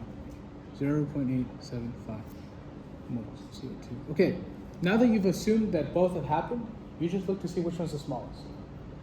Okay? In this case, which one's the smallest? My method. That's it. That's how you determine limiting reactant problem. Okay? Is looking at what is the maximum number that can be made. In this case, it's almost like, think of it like making a sandwich with not enough bread. If you only have enough bread to make 4 sandwiches, you can't make 8 sandwiches. That's exactly what limiting reactant problem is.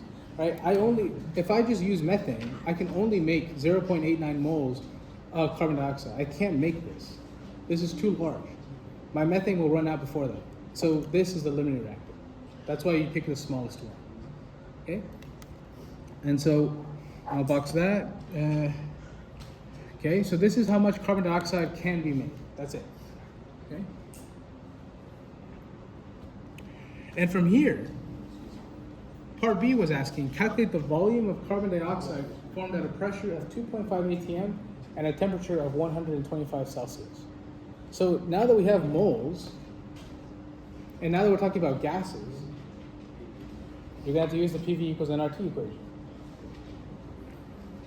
Okay? So PV equals nRT, where this N guy is going to be populated by my moles. Okay? And there's a few other things here though. The pressure is what, 2.5 atm? The temperature is 125 Celsius. We can't have that, so it has to be 273.15, which I don't know the answer to this one. Okay. So actually the temperature equals 398.15 Kelvin. What else do we have? We need the volume. We don't know the volume. That's fine though. We have 4 different variables. That's great. That's all we need. Okay. So our pressure is what? 2.5. Our volume is unknown. Our moles is 1.89 moles. Our R is the gas constant, 0.08206. And then our temperature is 398.15. Okay.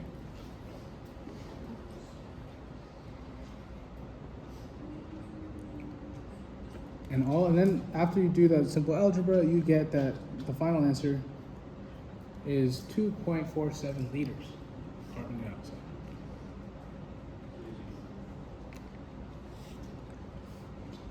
Can you go over and how we go from like reading the question that is limited, like So the way you can tell if a question is asking for limiting reactants is that they give you both amounts of reactants. So in this question, right, it gives you some amount of methane and it gives you some amount of oxygen. And so because it gives you those two things, you have to know which one's limited. Because like we did the exercise on top, right? If I assume that my that my methane is limiting, I can only make about 0.2. But if I assume that my oxygen is limiting, I can make 0.9.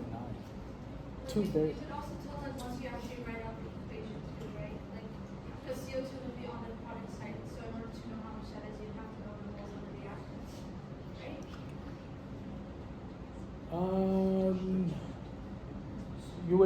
You would know. So you're saying that you would know if a problem is limiting reactant based on the equation. Like, not solely just on that, but it could help you, like, it could guide you. I get you. Right? Yeah. Okay. All right. Any questions about the free response? This was a very long free response. It's kind of crazy that you expect to do this everything here in about 2 hours. Okay. But that was all of the free response. There's a chapter, the chapter 8 worksheet, like I said, great resource. I highly suggest you look at that. Your textbook also a great resource. That's up to you. Okay. Now, before you leave, I mean, you guys can leave whenever you want, but I have to go over the free response. The multiple choice. Okay. A lot of this is a lot simpler, a lot easier to get through, except the last page. The last page, it can be more complicated. Okay. All right. Okay, so question number 1 on the multiple choice. This is literally a lab question. Do you know how to do lab work? I personally wouldn't waste much time on this. You want to go over all the lab techniques for one question on the test. That doesn't seem really smart. But really quickly, all you're really doing is you're reading a meniscus. Okay, so when you're reading a burette, you always look at the concavity of the meniscus. So this is your meniscus. You read here when it barely touches that line. Okay. So that's up to you. Number 2, I'm not going to do because this problem can take a little long. I just will tell you that when you're doing addition and subtraction of sig figs, all you're looking at is the sig figs after the decimal. Okay, what is the lowest? Okay. So like in this case, you have 3.01. Let's pretend like you're adding these two, right? 3.01 and then 27,640. You're adding those two. Okay. One, how many? All you're looking at is sig figs after the decimal. How many sig figs does this one have after the decimal? 2. This one has 5. Okay. And so those two, all you got to do is look at whichever one's smallest, and that's how many sig figs your answer is going to have after the decimal. It says nothing about the numbers before. It's just the numbers after the decimal. Okay? And then with multiplication and division, it's much simpler. It's just total number of sig figs. Okay? Much simpler. Okay. So for number 3, I think is such a fair stoichiometry question. Okay? It's complex, but this is a really big stoichiometry. This is what we've been kind of building towards the whole quarter. Right? So they start you off with saying that you have 2 grams of this salt. Okay? You have to be able to go from grams of a salt to moles of a salt. Okay? But because they're asking you specifically for atoms, you have to go from the moles of a salt to moles of your atom within the salt. And then from moles of atoms, you got to go to atoms. And you have to know how to get from, you got to know like how to, you need to know how to convert these numbers to each other. So this is given by your molar mass, which is grams per mole. This is given again by your mole ratio. And then this is given by Avogadro's number. Avogadro. Okay. Right? And that's exactly what's shown up here. Is you go from 2 grams, now you have your molar mass of about 48. Now you have moles of salt.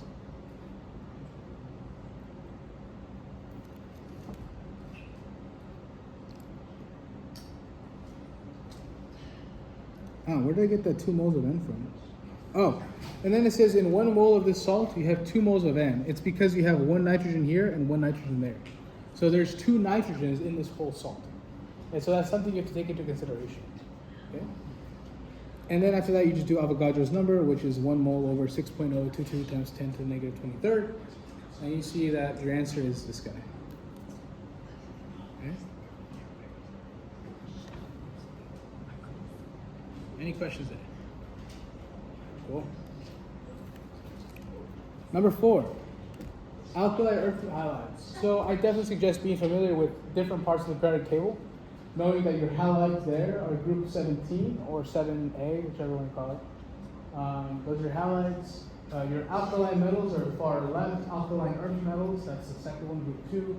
Know that those are transition metals here, right? Just knowing the different regions. Will probably, something like that will definitely be on the test.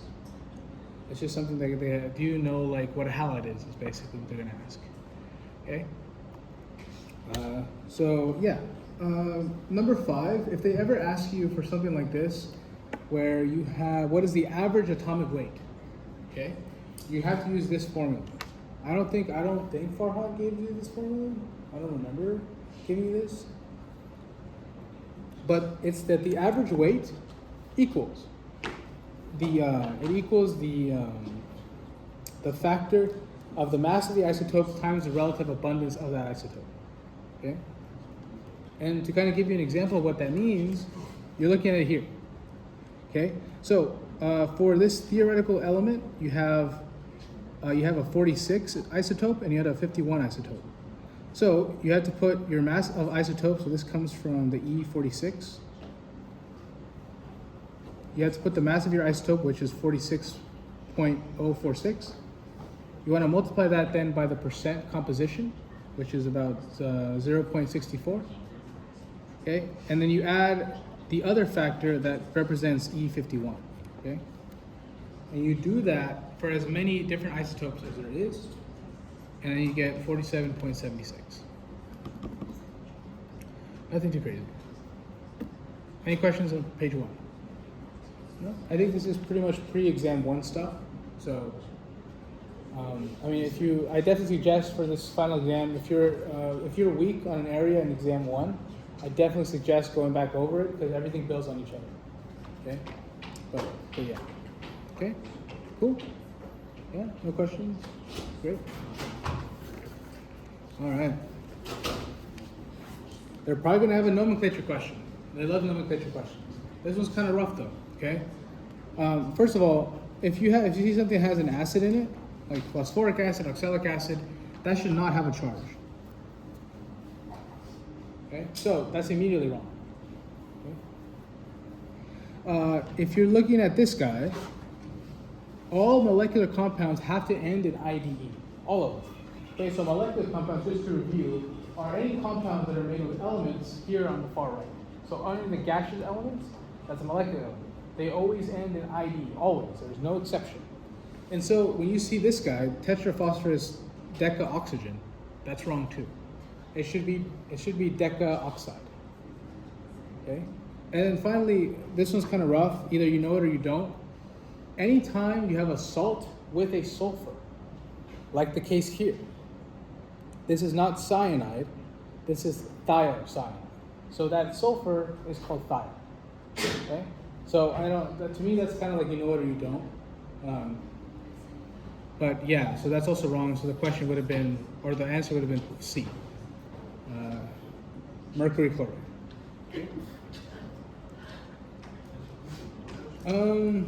Number 7 is also pretty interesting. This is something that you guys practice on exam 1. Looking at what like these mean, right? So if you have your atomic symbol, the number here on the bottom means number of protons, and the number on top means protons plus neutrons, okay? And so if you have an element that has a different number of protons, if you have two different things that have different number of protons, they are completely different elements, okay?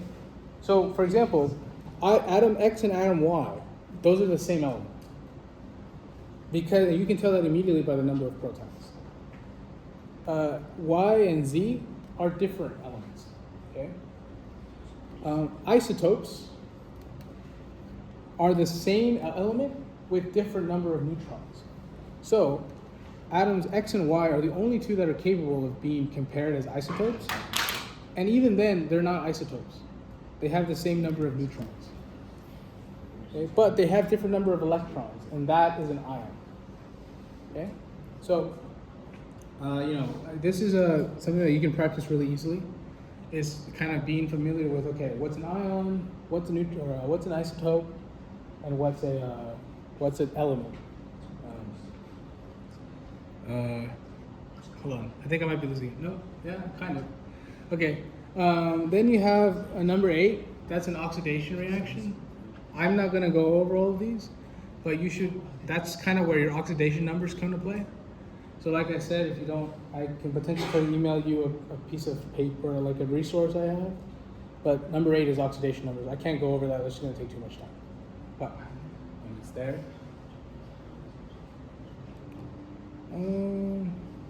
Yeah. Okay, so number 9, what you want to do is you want to find the mole. So you're basically, number 9 is asking you. Number 9 is asking you, what is the total concentration of potassium ions? Cool. So you have 2 different potassium sources. So what you do is you find the moles of potassium in one source, and then you add that to the moles of potassium from your KCl to now get a total moles of K. Okay? And then from here, this total moles of K, you just divide now by the new concentration, right? Because you added 200 by 200, the new volume. And so you get 2.2 mole. Okay, any questions on this one?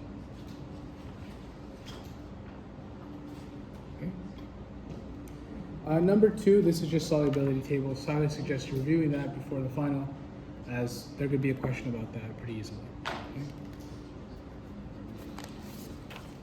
Okay. This page here, number 11. Number 11 is just a simple gas law equation. It's a simple gas law application where what you're given here, you're given a volume, a temperature, and another temperature. So, and it's saying the pressure is constant. Immediately, you should be able to be like, okay, this is V over T. V over T equals V over T, okay? And from here, all you gotta do is now find a new volume. So you use this equation here. like I said, convert all temperatures to Kelvin. Right? At this point in the course, convert them all to Kelvin. It doesn't matter if they're Celsius. It doesn't matter if there's a ratio. Convert them all to Kelvin. Okay?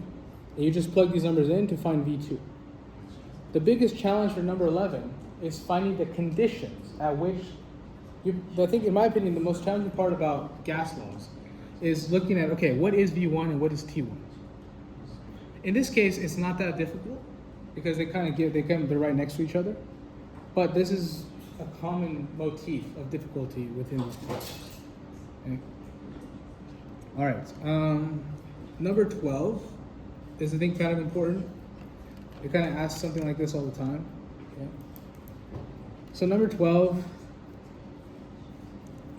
remember that this relationship is real, that Kw is governed by the concentration of H plus times the concentration of OH minus. Okay? Okay. But they're also related by this, where this is what happens with water. If water reacts with itself, it's an autoionization, and if you do the ice table, you see that the concentration of H and the concentration of OH are the same. Okay?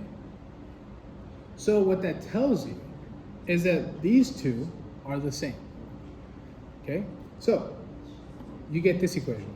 That Kw of water at a certain that's what we're trying to find, right? We're trying to find Kw at a certain temperature equals the concentration of H plus squared. So how do I find that H plus concentration? All you got to do then is apply this equation here. So you got to backtrack. Because you're given a pH, you're trying to find the concentration of H plus. Okay? So you do 10 to the negative 6.63 equals H3O plus concentration. And then you just plug that in, and you get that the Kw is going to be 5.5 times 10 to the negative 14. Okay? As opposed to the Kw you're used to seeing, which is 1.0 times 10 to the negative 14, but that's at 25 degrees Celsius. Now you double the temperature at 50 degrees Celsius. Any questions about this guy?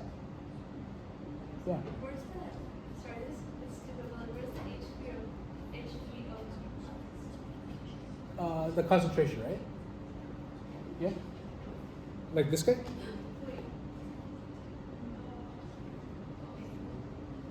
That's KW. Yeah. So I guess let's start with this one, right? So you first have to establish that Kw equals this, okay? And you also have to establish this with the ice table. That when water reacts with itself, you get this ice table where H plus equals OH minus. Oh, And then you get this. This is the main equation. okay. Okay? And then from there, you just backtrack from your definition of your pH to get this concentration, you square it. I was gonna say,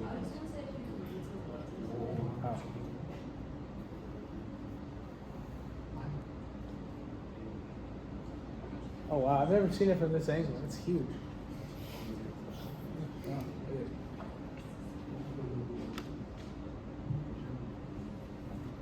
Okay. Okay. So number 13, I'm not going to go over too much in detail, but this is just a VRMS equation. I've seen it on your review or your equation sheet, but there's two different configurations or two different considerations that make it a little more difficult. Okay. First of all, the R that you're using is not the 0.08206. It's this R, 8.314 joules. It's your joules R, not your 0.08206. Okay. But moreover, another difference is that your molar mass, this is your molar mass, this has to be in kilograms, as opposed to it always being in grams per mole. In that specific instance, it has to be in kilograms.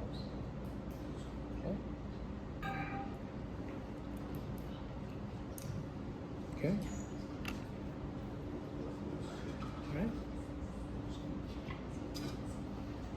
All right. Number 14. Should be really relatively simple, right? It's products over reactants. That's what a K is, right? Pro over reactants. Okay. But like I also said, only aqueous or gas can be represented in K equations. Therefore, this solid FeO and this solid Fe are not part of this expression at all.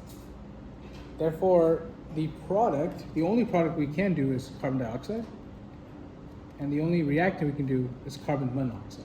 That's it.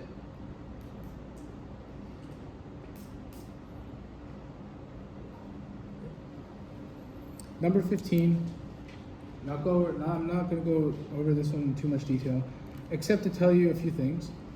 This R that's here, this is your 0.08206. Okay, that goes back to that. That goes back to that 0.08206. But what's different about this guy is this factor here, delta Ng, which is this guy right here. Delta Ng, which I'm going to write in a neater way over here, equals the moles of gas of your products minus the moles of gas of your reactants. Okay? So in this case, you look at your equation and you say, how many gas do I have on my product side? There's only 2, because that's your coefficient. Okay? 2. Minus, how many moles of gas do I have on my product side? 1 plus 3. 4. So the answer to this guy is actually -2. That's why the answer is this. Kp equals Kc times RT to the power of -2. Any questions about that?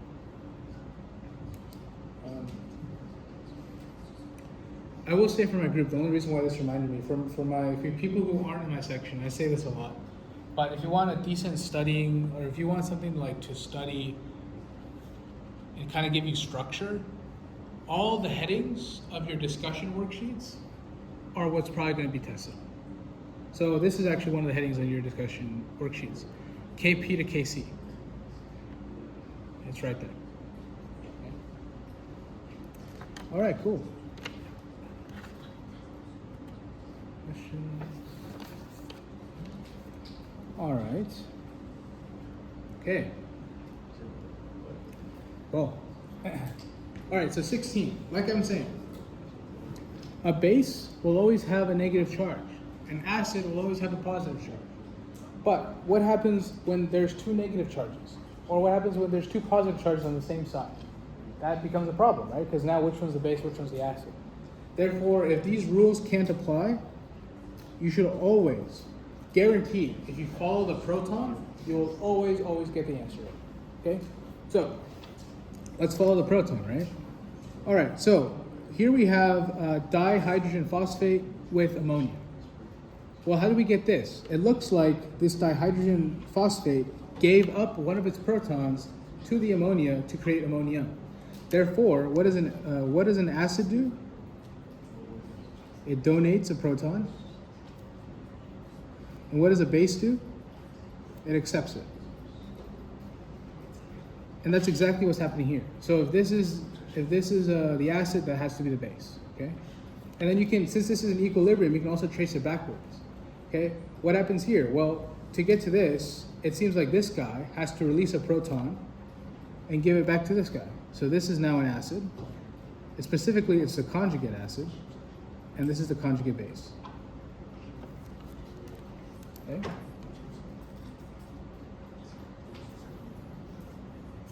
Okay, cool. All right, number 17. We've actually talked a lot about this already. What is the expression for the equilibrium constant of this reaction? Well, what is this guy? That's a base, right? Because there's a minus charge. Therefore, it should be governed by Kb.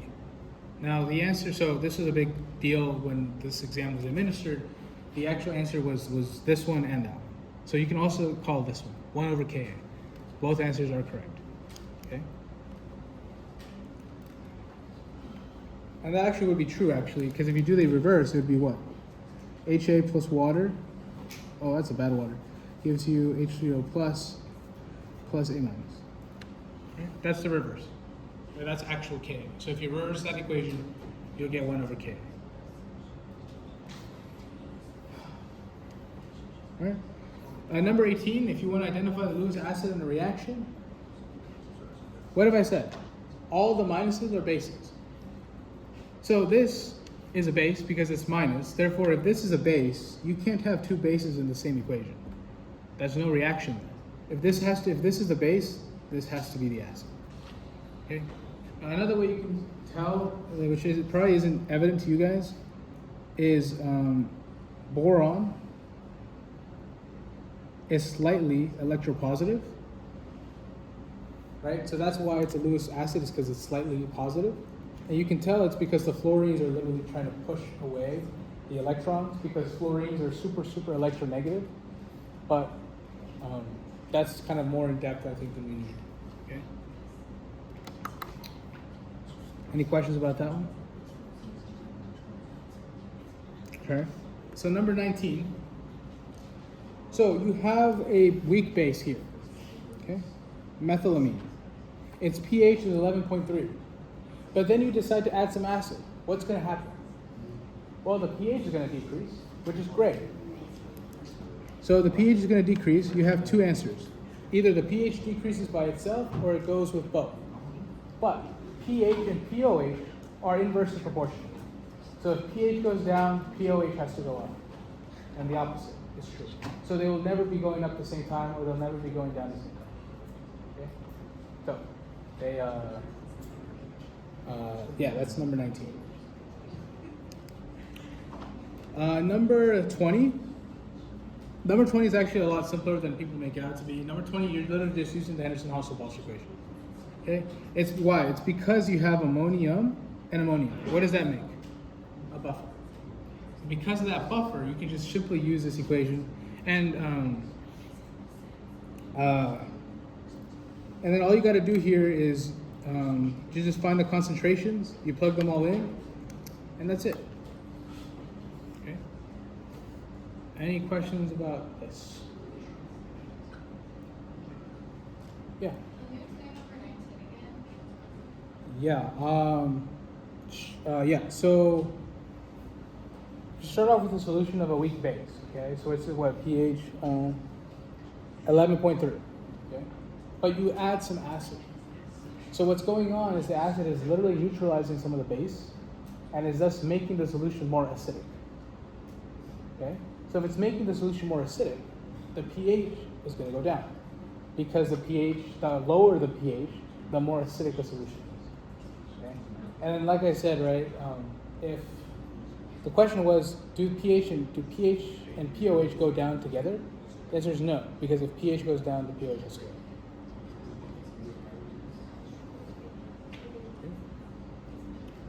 Cool?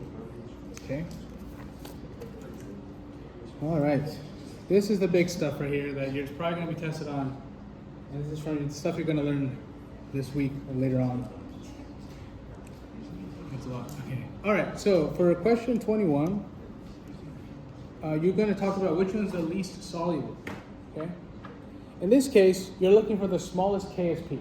And that's because a small KSP means it really wants to stay as a solid. It does not want to become product. It wants to stay as a solid. Okay? So the lower the KSP, the least soluble a salt is. In this case, if you look at all of them, the least soluble is CuS, okay? Copper sulfate, sulfide. A really quick important point is that all these salts diffuse into, it's a 1-to-1, right? You get one zinc and one S, one copper, one S. But let's say you have multiple. For example, something like, I don't know, FeI. Right? This, if you're given a KSP and you're asked to compare with other things that are like this, it won't work. Because FeI3, it dissociates into 4 different ions. Okay? All these, notice how they all diffuse into 1-to-1, so 2 different ions. So the only real way to determine molar solubility, the only way to determine solubility, which one's more soluble, is to look at the molar solubility, or X. But in this case, because they all have the same number of ions that they dissociate into, you can do a direct comparison of the KSPs. But that's just something to keep in mind. Okay? All right. For number 22, I didn't go over this one too much because it really just is an ice table. So you have a monoprotic, which means it only accepts 1 proton, plus water gives us Hb plus OH minus. And then from here, because you already have a pH, you can use that to get POH, which gives you the equilibrium concentration of OH minus. Okay? Which gives you that equilibrium concentration, which then helps you to figure out what happened to this Kb. Yeah. Yeah. I know this one's a bit.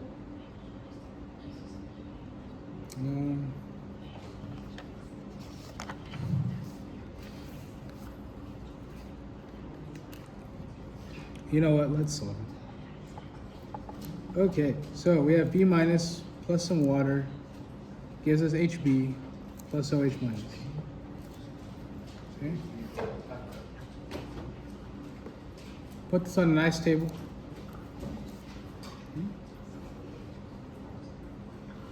Okay.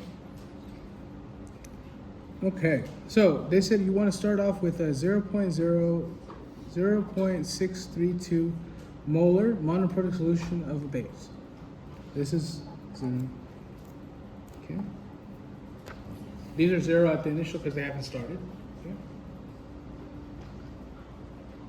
Now you have a pH of 11.53.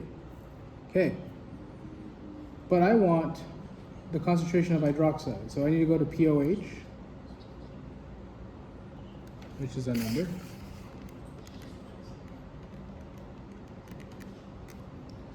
.47, and then from here, obviously, you go POH equals negative log of OH minus, which is then 10 to the power of negative 2.47, which then gives you that the concentration of this guy is 0.00338.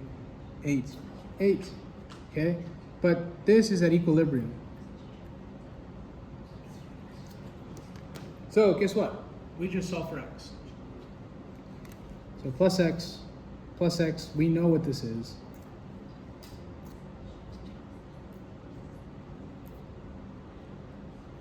Okay, and honestly at this point might as well. Even if it doesn't change it a lot, you know. Whatever. Okay, and now we know all our equilibrium concentrations just from the pH of the solution. Which is interesting. Really cool. Okay. And then from here, it's asking for what? The KB? The KB, right?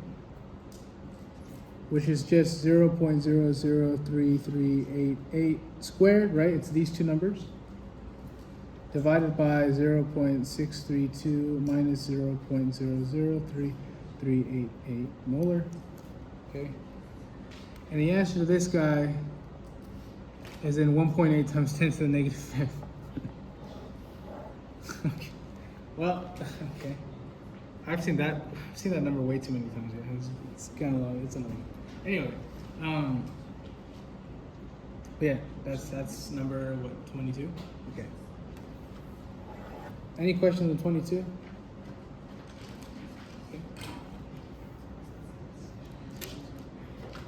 Okay. So phone's still alive. Okay. 23. So these are the ones where I really wanted to kind of go over the work with you guys. Okay. So number 23, it says consider an aqueous solution where you have 1.0 times 10 to the negative 4 ions or molar of copper, and then 2.0 times 10 to the negative 3rd molar of lead. If concentrated potassium iodide solution is gradually added, which one will form first? Okay. Will CuI, copper iodide, form first? Or will lead iodide form first? And then they give us their little,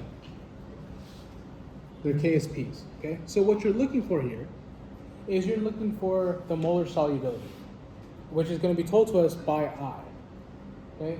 I'll kind of explain a little better. Let me actually just kind of do a little bit of work here, okay? We're looking for the molar solubility, right? So I said we're looking for X, okay? So let's find X. What does that tell us? Okay, so we have to do two examples. Example 1 is going to be of copper iodide, and then the other one is going to be of PbI2, so lead iodide, okay? So the first thing you should do, break a reaction, okay? We have copper iodide. That becomes copper plus iodide minus. Okay. This is a solid, so it's excluded. But these two are not. Okay? Those two, just by forming a nice table again, this is X times X. Okay?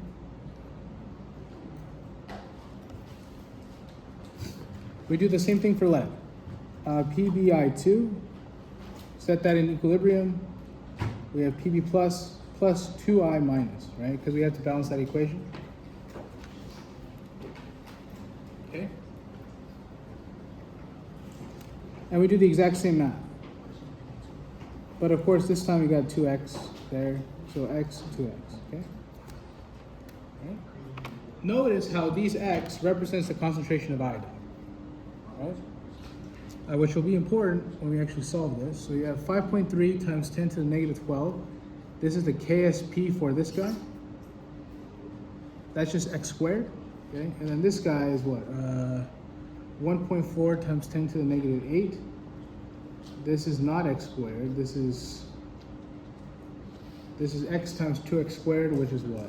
4x cubed.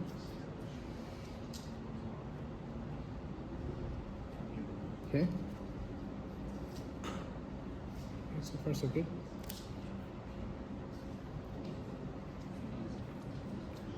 And just to reiterate, this 2 here comes from the coefficient, and that 2 influences this 2 as well. Okay? So they both come from that coefficient. Okay, so when you solve for x, this guy is going to be what? 1.0 times 10 to the negative 4th molar. And this x is what? 2.6 times 10 to the negative 3rd molar. Okay, now remember, they represent iodide.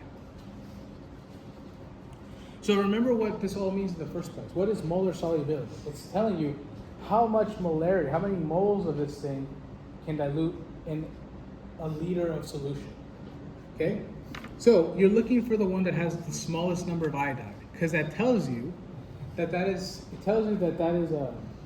that concentration is the least amount of salt that can exist in the solution. Basically, it's like you're kind of trying to be like, okay, which one wants to precipitate, or which one does not want to. You're using the molarity of I, you're using the concentration of I minus as a direct measurement, or I guess as like a thought process that tells you, okay, if I have a really low concentration of I, then it'll take very little to precipitate. Okay? If it tells me that I need a very small amount of I, okay, whichever one is the smallest, it'll precipitate first, because all it needs is a little bit of I and it'll just precipitate. So in this case, which one is the lowest number of I? This guy. It's the CUI. So the question asks, well, I think which one will precipitate first? It's the one with the smallest molar solubility, because it's the one that wants to precipitate the most. Okay? Does that make sense? Does the logic make sense? That's 23. 24. 24 is a complex ion one. So, complex ions. Okay, so complex ions, the big thing here is that complex ions have a really large K, extremely large, meaning that it wants to become that complex really bad, okay? So in this case, we have silver mixes with ammonia to form this complex ion. Okay? But you can see that the Kf is huge, okay? Which means that basically, whichever one of these reactants is smallest, which looks like it's silver, it's going to get depleted basically all the way. Okay? And so there's 2 steps to answer this question. Okay, the first step is what I call the formation step. So this is when you form the complex ion. So we're going to assume that we're going to form it. Okay? So as always, start with the reaction. We get silver plus ammonia. Okay, give us, specifically let's 2 ammonia, gives us AgNH3 2 plus? Oh, just plus, okay? That's the formation step. That's what's being formed. Okay? So, like in any ice table, what is the initial concentrations of everything that we have? Well, it tells us that we have 0.02 molar of silver. I forgot. Okay, I forgot to do that. We don't have that. Okay. The first thing we need to consider is notice how on 24.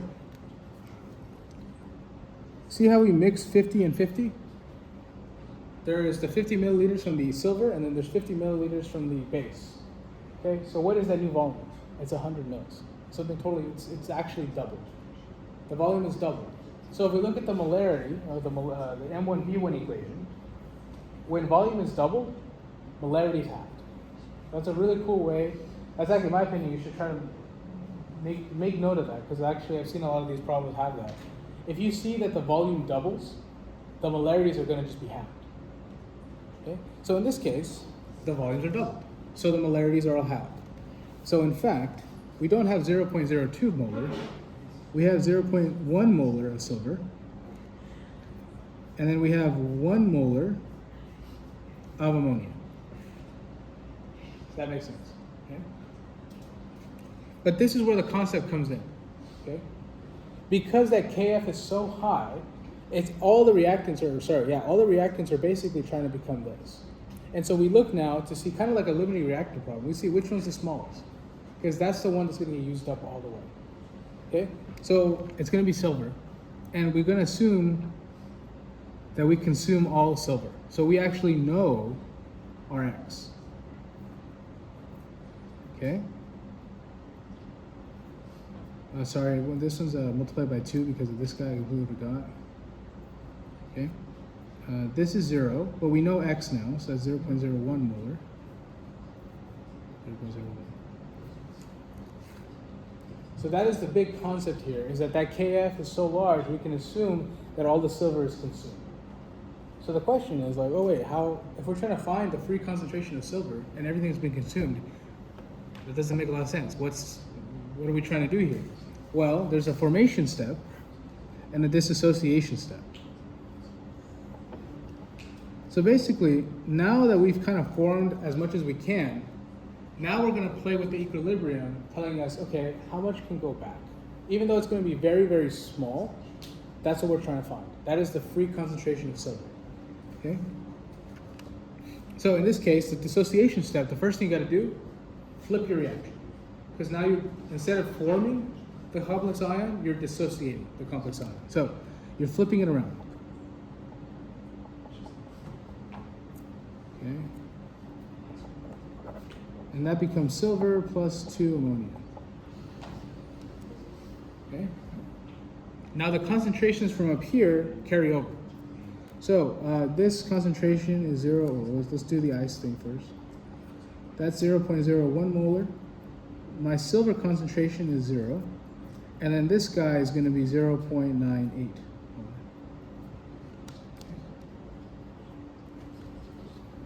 Okay? But now this time we don't know the X. So still we can go minus X. This has to be plus X. That's going to be plus X. So 0.1 molar minus X, X, and then 0.98 plus X. Excuse me, plus 2X. Okay, does that make sense? We're just kind of filling out the ice table like we've been doing this whole night. Okay, we're just filling it out.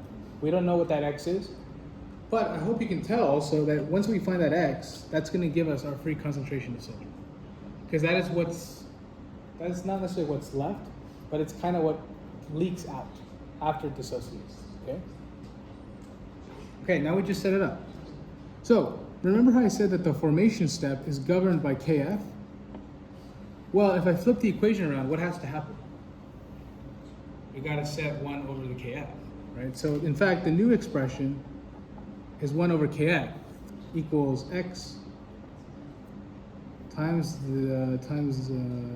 this plus 2X all over 0.01 molar minus X.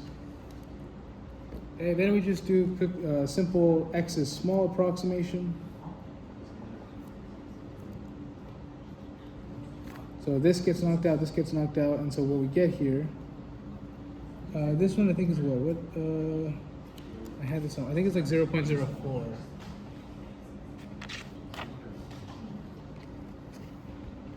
Do I have that? No.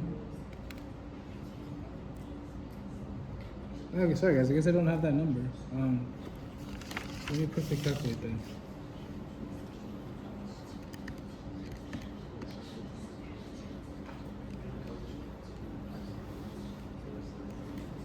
Okay.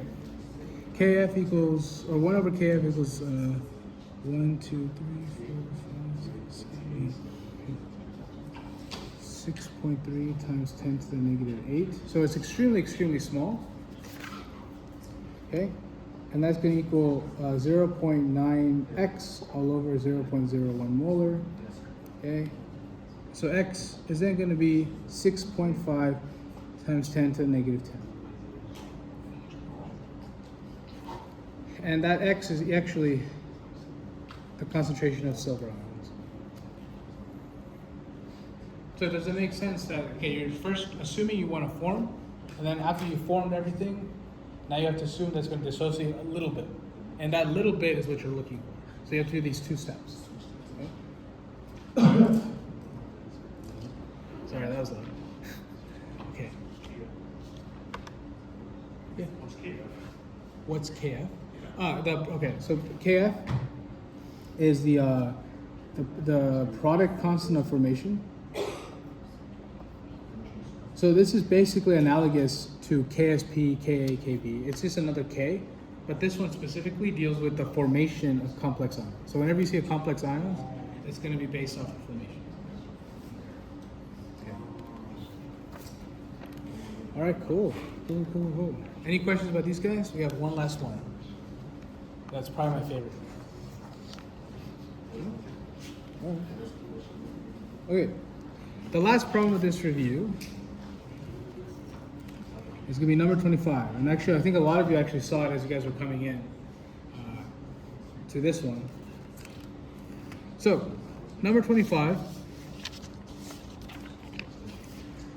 What's happening in number 25 is 2 different reactions are happening simultaneously.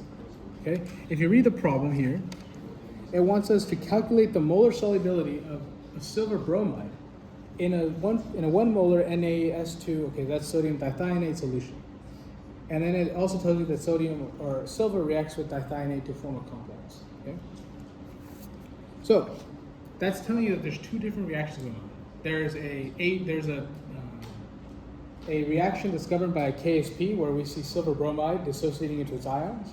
But we're also seeing a complex ion, so KF, here, where we get silver plus our dithionate forming this complex that's governed by this KF. So there are 2 different reactions going on. Okay? Now what happens is, we can so first of all, it's just writing down your 2 reactions. Okay? So we get that AgBr, okay, that's our first reaction, dissolves into silver plus Br. Okay. Our next reaction is that this is actually given to us. Silver plus 2 equivalents of dithionate forms a complex ion. Okay, and it looks like this. So we have 2 different reactions. One is a dissociation of silver bromide, and the other one is the formation of what is silver? I forgot how to name this guy. It has a special name. Anyway. Okay, so you have these 2 different reactions. But what you can do with these 2 different reactions, you don't have to treat them separately. You can combine them to explain the same chemical phenomenon. And so you can just add them. So what happens, remember like we did the redox equation, we look for things that are the same on both sides to see if we can cancel anything out. Okay? The only thing we can is this silver. Okay? So AgBr plus 2 dithionates give us some bromide plus some AgS2O323 minus. Okay, cool. But now the question, let's go back to what the question was asking. The question is calculate the molar solubility. what is the molar solubility in this equation? Or where could we get it? It's this. It's a concentration of Br minus. Because, well, of course, this Ag was killed. It was, we didn't need it, or it was canceled out. So the only thing that's left that will tell us about the molar solubility of this guy is the concentration of Br minus. So that's what we're trying to find. Okay? But I hope you, so that's what we're trying to get to. But I hope you guys remember from chapter 6, probably? I think so. When you combine two different K reactions, what do you have to do to the Ks? You multiply. Okay, so when we add these two equations, what we do is we're also adding, or we're actually multiplying their Ks. So we have a whole different K now, which I want to call K total. Okay? So now this whole equation here is governed by K total, which, if you do the math, is, do I have this K total somewhere? Yes, 14.5. Okay? Then you just treat it like a normal ice table, where this is a solid, so we don't consider this one. My dithionate is 1.0 molar. My Br minus is, we don't know, we don't have any information on that. And we also don't have any information on this guy. Okay? Okay. So, we just perform like any other ice table. Minus 2x, right? Because there's my 2. This is going to be plus x, and this is also going to just be plus x. Okay?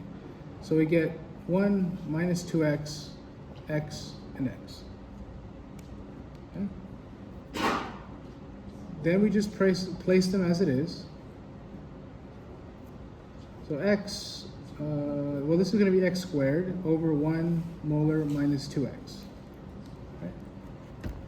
That's what we've been doing this whole night. Just writing equilibrium expressions over and over again and just placing them in products over reactants, okay? Then what we can do, sorry guys, this actually has a squared, my bad, because it comes from here. So that 2 gives it a squared value, okay? In this case, we don't really even have to do the x is small approximation, because all we have to do is square root both sides, and we get the square root of 14.5 equals x 1.0 minus 2x. Okay?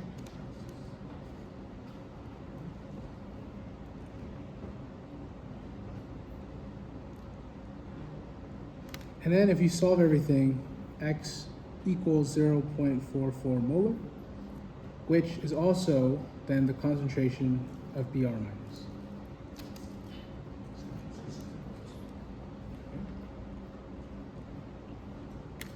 And of course, the concentration of Br minus is a direct report of the molar solubility of AgBr. All right, any questions on this, guys? No?